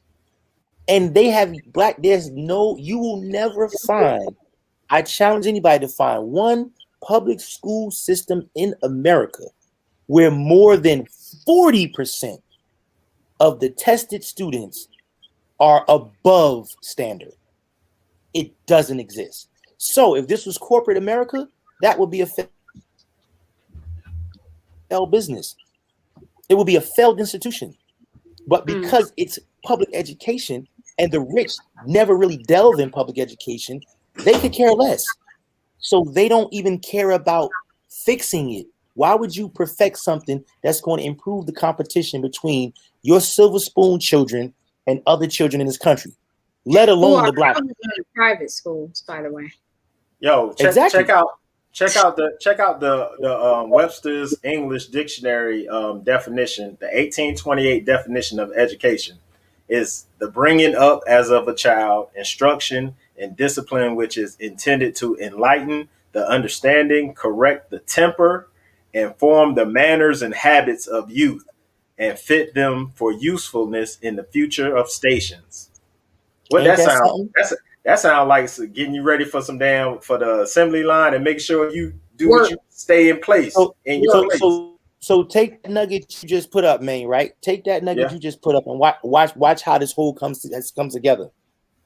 You then take an African American child, and you mandate. Understand, it is illegal to not put your kids in school. Yes. Let's be clear. So you mandate that a kid at the age of 5 in this system back then has to be educated.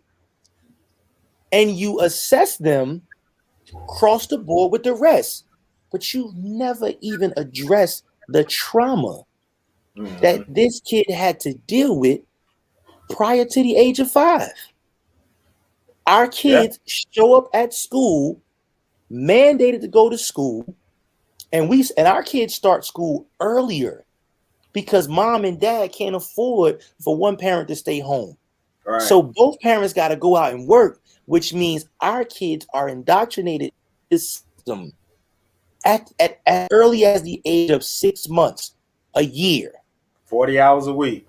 40 hours a week, bro. So understand what's happening. And if you want to look at what's common, if you were trying to study why are all the dolphins dying, all the dolphins in the Atlantic Ocean, all the dolphins in the Pacific Ocean, all the dolphins in the Indian Ocean, all the freshwater dolphins, for some reason, ain't none of these dolphins swimming right. You would have to first find out, well, what do all these dolphins have in common, right?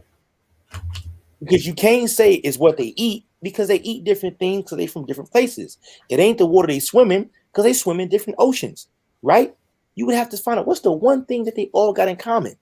So take that same logic and say, how come nationally African American students perform at the lowest of all races in this country.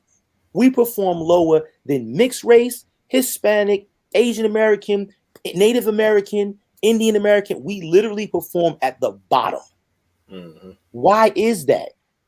Well, niggas down south and niggas up north, they ain't drinking the same water. They ain't listening to the same music. They ain't wearing the same clothes. They ain't eating the same food. So you can't say it's in the water. You can't say it's the music. You can't say it's the food. You can't say it's the climate. But what's the one thing that they all got in common? That indoctrination of that school. Yeah. They all go to school. For 1/3 of their day, from age 5 to 18, they are in a system. And they're in this system from age 5 to 18 more than they do anything else with their life. Because the other 8 hours they sleep, and the other 8 hours is spent between family, friends, sports, social life, right? But the one thing that's consistent from age 5 to age 18 is school. How can that not be the problem? Yeah. And check out the etymology of the word education. Child rearing or training of animals. Ain't that something? So all is about, modifying your behavior, training your kids. So, hey, look, you bring up a good point about the education system, man. How, it's the root of all of our problems. So when you say, how do we fix it? My answer is going to always be, we got to change how we teach our kids. It starts right there. To me, the crazy thing about that is what you just said. It went deeper than just when people saying in order to succeed in life, you need education. It's not about education. It's about what you're being educated on. Because if you're talking about a child if you're talking about children across the board in this country from age 5 to 18 being taught differently, not what's just thrown to them per se. Now you're talking about a motherfucking army. Talk about an army whose mindset is totally different and not the shit that's being basically pushed on them by the system. And man, when you said earlier about the white people teaching them, what I personally believe is, if it was a matter that the curriculum like this is shifted and changed, I think it would be more of us teaching, because now more people will have a reason to go teach. Oh shit, okay, yeah. You know what? I could do my own thing as long as I follow this. I'm good with that. I'm cool with that. And they will let more men teach in the primary years. Yeah, and that's an issue too. Not enough male Not enough male teachers from age K to 6, K to 5. Right. You remove the backbone. The man is the backbone of our culture. The woman is the brains, right? And the children are the heart and soul. So, like backbone people, you take them out, and then you think that, female teachers do better at this age because they're just so young, and they need to see. And it's not, and it's not what you educate them on, fool. It's who you educate them to be. Right. You always got to distinguish the difference. It's not what I'm teaching you. It's who I'm teaching you to be. That's the key. And that's the problem. That ultimately is the problem. We are not in control of what and who we teach our future to be. You can't control the quality of your beef if you don't control what you feed your cows. You just farm. And that's what we are in our communities. We're giving our kids. It's like, this is my whole dissertation. This is it. I'm giving it to you. We say Black Lives Matter, but we hand our future over to a white system for 12 years. The damage that a public school system does to a kid in 12 years is worse than what a prison system can do to a mind in 5. Wow. Because a 12 years will grow up thinking that right is right, wrong is wrong, and will argue you down. A guy in prison, he's just being robbed of his freedom. A kid in school, is being misguided into thinking that they're even free. Right. And robbed of their culture. And then they tell you, oh, you strong, smart black man. What the fuck is black? I will never take, and I know I you actually sometimes, but I will never take pride in your insult. Yeah. You posed that question earlier. Who is us? Yeah. And I was saying us. Who is us? Yeah. Yeah, you're right. Okay. We have to be okay with being obviously of African descent.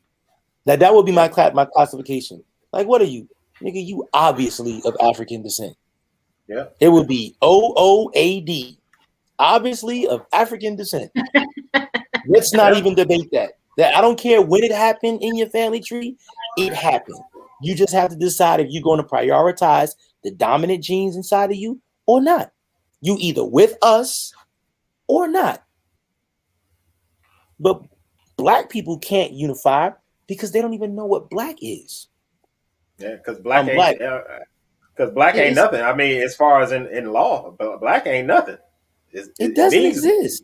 It means nothing. It's a construct. It says white or non-Hispanic. Right. Nigga. It says white or non-Hispanic. How is that? How is that the heads and tails of race? You're either white or non-Hispanic.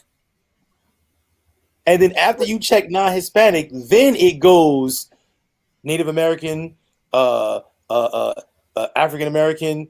But first is white, non-Hispanic, and then the subcontext is the other one.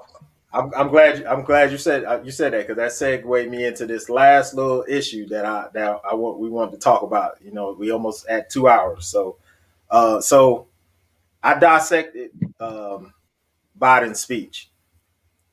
I pulled it up and I dissected it. I looked at everything that he said in his speech, and see, my issue is, you know, after his speech, all down my timeline, I'm pretty sure it was down some of y'all's timeline. Oh, it was such a great speech. He's such a great president. Da, da, da, da, da, da, da. So these politicians are so good, and he's been in politics for so long. So you got to watch this wording that they use. So he talks about and I just highlighted just two things that he talked about. So he's talking about jobs, creating jobs, and all this shit, right? So he was like, in the process, it will create thousands of good paying jobs. It creates jobs connecting every American with high-speed internet, including 35% of the rural American that still doesn't have it. So when you say rural, who is he talking about? Because it's just small. Not even that. I'm talking about white people, because it's just a few people that when they talk about us, they say urban areas, rural areas. You're talking about, you know, white people or farmland. So when you see stuff like that, you got to watch the wording that he says. He also talks about the electrical workers that's going to get all this funding and money, and he talks about the IBEW members. So that's a union. That's a union that black people have been locked out for centuries. So he's talking. So what I got from his speech is he's secretly telling black people who voted for him 85%. He telling y'all, I don't fuck y'all. I'm going for these white people that Trump got. What he said in that speech is, I don't need you black people no more. And he's been saying this with everything he's been doing. He's been saying that because, I mean, after the inauguration, what did he say? The African American came out for me and did this for me, and I'm going to have your back and do this for you. And of course, he ain't did shit and don't plan on doing shit for us. So I just found it interesting that a whole bunch of people that, you know, so-called politically inclined and all this shit, but they don't even take the time to fucking there and read between the lines. They just hear little shit, but they don't really dig deeper to what he's really saying. I don't know why people even listen to politicians anymore. Like I don't understand. Like for me, it's like watching Martin at night. Like you've seen this episode already. Right. Like you know what I'm saying? Like I don't see the point in, like, it doesn't matter.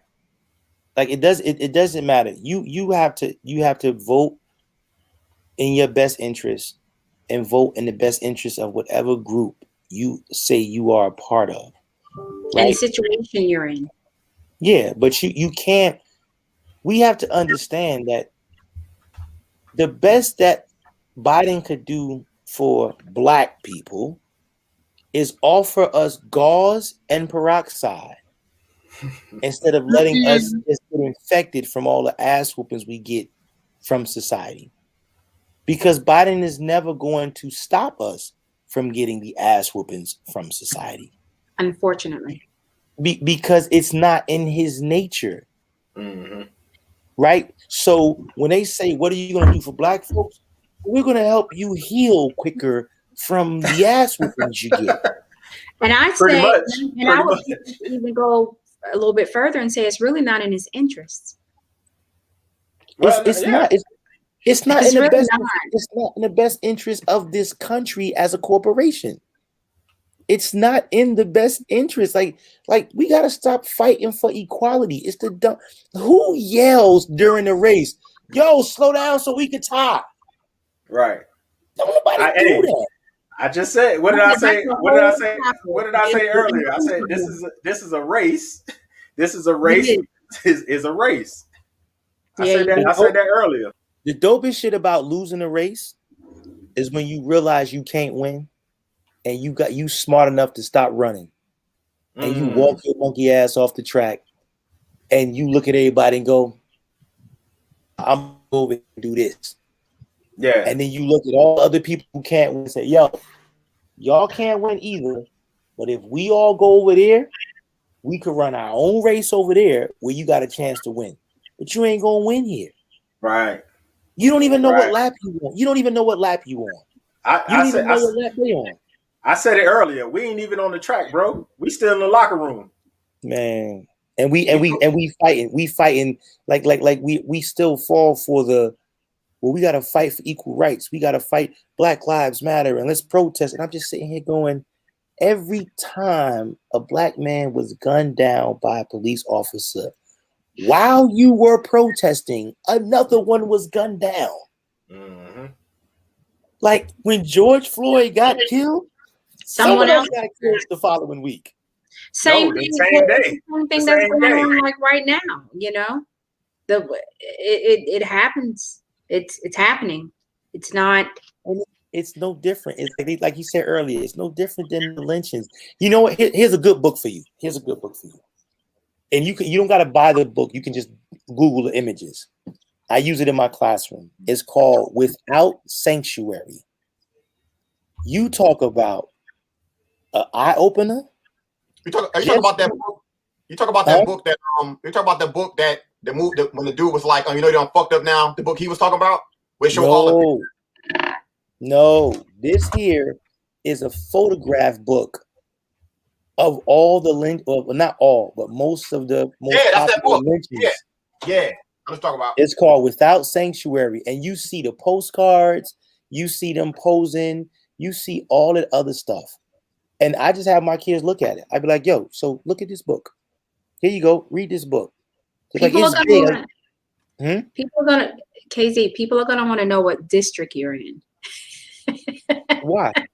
Where you teaching, so they can bring their children there. Tanya already said, KZ, you should teach my son. Kaya in Canada. Shit. I know that, but she commented and said that. Oh yeah. Well, you already know. People that's going to listen to this, they're going to be very curious as to where it is you're teaching. Tell them, the people who listen to this, my own district won't let me do this. Wow. In my district, I might be considered problematic. And you got to understand, strong Black men don't traditionally get the nod to lead schools. We get the bad schools. Give him all them bad niggas. Yeah, they killing, fighting, shooting each other. We need another Joe Clark. Joe Clark movie, we got to get another Joe Clark. We need one of them. Hire him. He's a coach. He used to be a basketball coach, football coach. Oh, he know how to deal with them. But if it's a STEM school or like whatever, it's rare.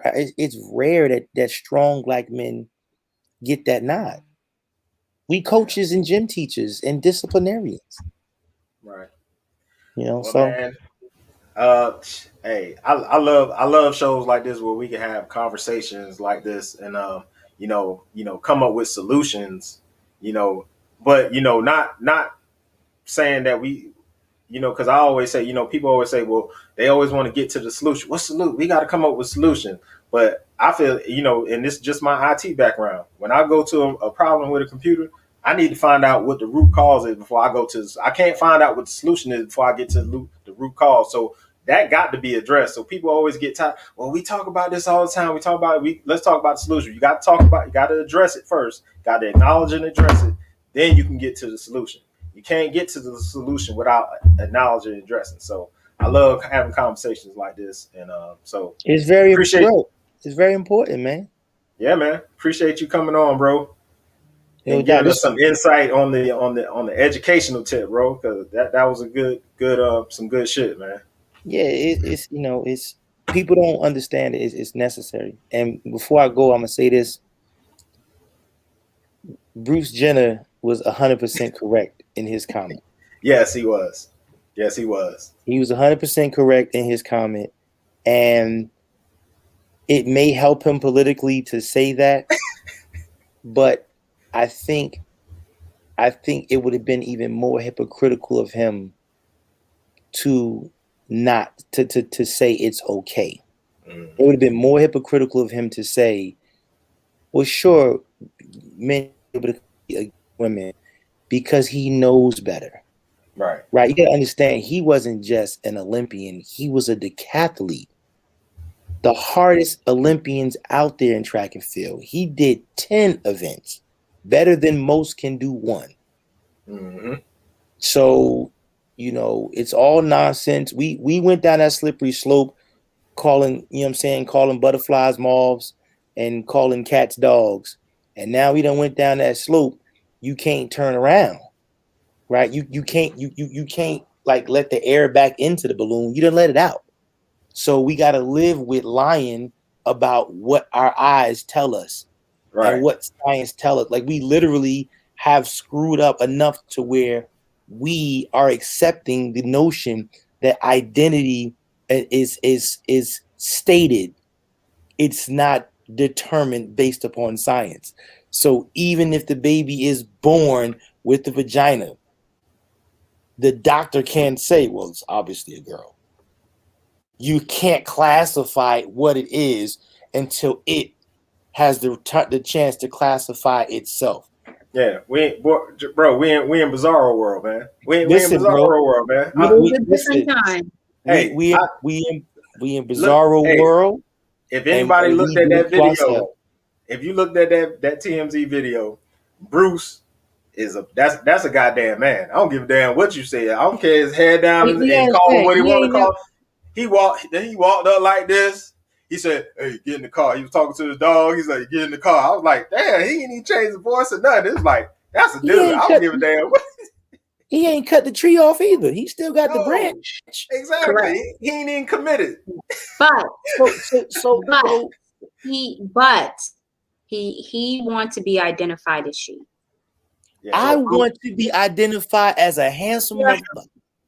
I want to be identified as 8 feet. I want to be 7'2", right? Wait, I want to be 7'2", and I got hair. You just don't see it. Hey, I identify as a billionaire. Let me tell you something. I have no problem with people lying to themselves. I have no problem lying to you. I think the word lying is just heavy. It is what they identify with. It's heavy. They're lying. On the outside to us, we may say that, but what you are on the inside and what you feel is what they're given their rights to be. Wait a minute. Hold up. Wait a minute. Hold up. I gotta say something to that one. When I was in high school, in my mind, I was getting A's. But when that fucking paper, that shit wasn't an A. And I still had to fight the pass, so I can't go with that one. I'm sorry. In my mind, I was a straight A student. But I identify as a turtle. Oh, you gotta understand something. See, I think people they don't give you enough time to say anything, because the moment you say what they don't want to hear, and I'm not talking about you, but the moment they say what they don't want to hear, they automatically get defensive. I can thoroughly, undoubtedly love anybody. Like, I got so much respect for Dwayne Wade. Me personally, I don't know if I could have done it, but I get it. It's me and my son or my daughter against the world. Like, I got to make sure that my child is happy before I worry about whether she's right or wrong for y'all. I totally get that. And as long as Dwayne Wade don't want me to believe what I say, I'll say it out of respect. But if you go beyond me just saying it and you want me to believe it, you out your rabbit ass mind. I'm sorry. You could think what you want. You could want what you want. You could say what you want. But that don't make it so to anybody other than you. You are always right about you to you. Right. But if you want me to lie to myself, if Fu decided that tomorrow he was going to be Tamika, and he said, yo, Kate, from now on, I'm Tamika. I identify as a girl. I'm going to go, all right, if that's what you want to do. And as soon as I see Kalonji or one of them, and he know who Kalonji is, as soon as I see Kalonji in them, I'm going to be like, yo, that motherfucker fool and lost his damn mind. He think he a girl. And they going to be like, word? He crazy. Ho, here he come. What up, Tamika? Respectfully. But we ain't believing that. Mama call him Clay. I'm going to call him Clay. Yeah, we ain't believing that. And they can't accept that we won't lie to ourselves like they're lying to themselves. Something's wrong with us because we won't lie. I'm not doing that. I'll love you. I'll protect you. I'll defend you. I'll defend you to the end. Like, listen, I get it, yo. That's how you feel. That's what you believe. And you have a right to a good life. You ain't hurting nobody. You ain't out, you know what I'm saying? You ain't out here trying to kill people. You just want to be who you want to be. I'll open a lane for you and love you unconditionally. But baby, my dog ain't gonna ever be a cat, even if he meows. Hey, when I take him to the vet, he's dog. But that goes to something that I've been reading about, and it's called imprint vulnerability. You ever heard of that before? Nah, what is that? So it's basically, like, say you a bird have hatchlings, right? And when the birds come out, they start hatching, whatever. If they don't see the mom, let's say they see me. Let's say I got the nest and they see me. They gonna think I'm mama. Yes, sir. I'm mama, right? So that's what this social media has done to these kids. Is like they seeing shit and they not getting no longer are they getting their social cues from their parents. They getting it from social media. But it don't, for me, bro, and that's dope, but I don't think it matters, right? Ultimately, I think the fight or the pushback from us needs to be, it don't matter what we believe. You be you. Stop worrying about, like real talk. This is the crux of it. You so busy worrying about what I think about you. Right. When I'm not worried about you. I'm only worried about you being mad that I'm not worried about you. Mm-hmm. Like, yo, just if you want to wear a dress, you want to wear lipstick, you want to cut your tits off, you want to add tits, you want to chop the tree off, you want to do whatever you want to do, bro. It ain't going to change me one bit. But it's not enough for you to be you. It only counts if I believe it and accept it and agree with it with you. Right. And it's like, no, like you can do whatever you want. Go. Like with Dwayne Wade's son, it's not the topic, but Yo, if I was in that brother's shoes and my son said that to me, I'm keeping it a buck with you. I'm loving my son. And if my son say he want to be a girl and it's hurting him not to do it, it don't matter if I don't agree with it. It don't matter. As long as ain't nobody punching him in the face, as long as he ain't got to worry about hiding when he go to school, whatever, as long as he ain't hurting nobody and being judgmental, then he can go prance his ass in heels and do whatever the fuck he want. Because at the end of the day, that's my son. That's my child. But I'm not going to be, well, you know, maybe I'm wrong and he is a girl. No. He going to get joked on at the family holidays and everything else. He gonna get them jokes. I'm gonna do all of that. I'm gonna have a hard time with him bringing his boyfriend in the house. Like, whoa, I love my son. I ain't got it like you. You old enough to do that. You old enough to be on your own. Some stuff we just ain't gonna get down with because, yeah, I get it. But I'm not about to throw my son out on the street because he think what he think. Ain't no different than a joker thinking that he good in basketball. And I know he sucks. Right. But he got the wristbands, the headband. He talk hella trash. He in the backyard missing layups, shooting bricks. But when you let him tell it, yo, daddy, I'm nice, man. I'm going to the league. I'm supposed to be like, yo, shut your dumb ass up. You can't play. No. All right, go ahead. Go ahead. Let it keep doing it until it don't work. And on that note, we gonna close out the show. Go ahead, Fu. Close us out, bro. Yo, we appreciate everybody jumping on. With my man Kai coming on, especially if you're a parent, if you're thinking about being a parent, you want to pay attention to what was said. I'm being definitely serious, because the one power that we do have as a community is something like that. But the one issue that we have is that, like Maine said, we can talk about a solution, but how many people are willing to put in the work to fix the problem? Right. That right there is major. But once again, like I said a while back, the blueprint is already there for us to do it. So since the blueprint is already there to do it, it's not as much work as you think. It's just, it has to be a collective of people. So that happens, you start a movement, then we can definitely go ahead and move forward with something like this. But are you willing to put in that work? So we definitely appreciate everybody tuning in as usual. We're gonna see y'all next Monday. We might have a surprise guest. We may have a show throughout the week besides the Monday. I'm gonna let you. Well, we definitely gonna let y'all know. We love and appreciate every single person out there. And as usual, there's no us without you at all. And we will see y'all next week. Absolutely. I know you're out there. I can feel you now. I know that you're afraid. You're afraid of us. You're afraid of change. I don't know the future. I didn't come here to tell you how this is going to end. I came here to tell you how it's going to begin. I'm going to hang up this phone, and then I'm going to show these people what you don't want them to see.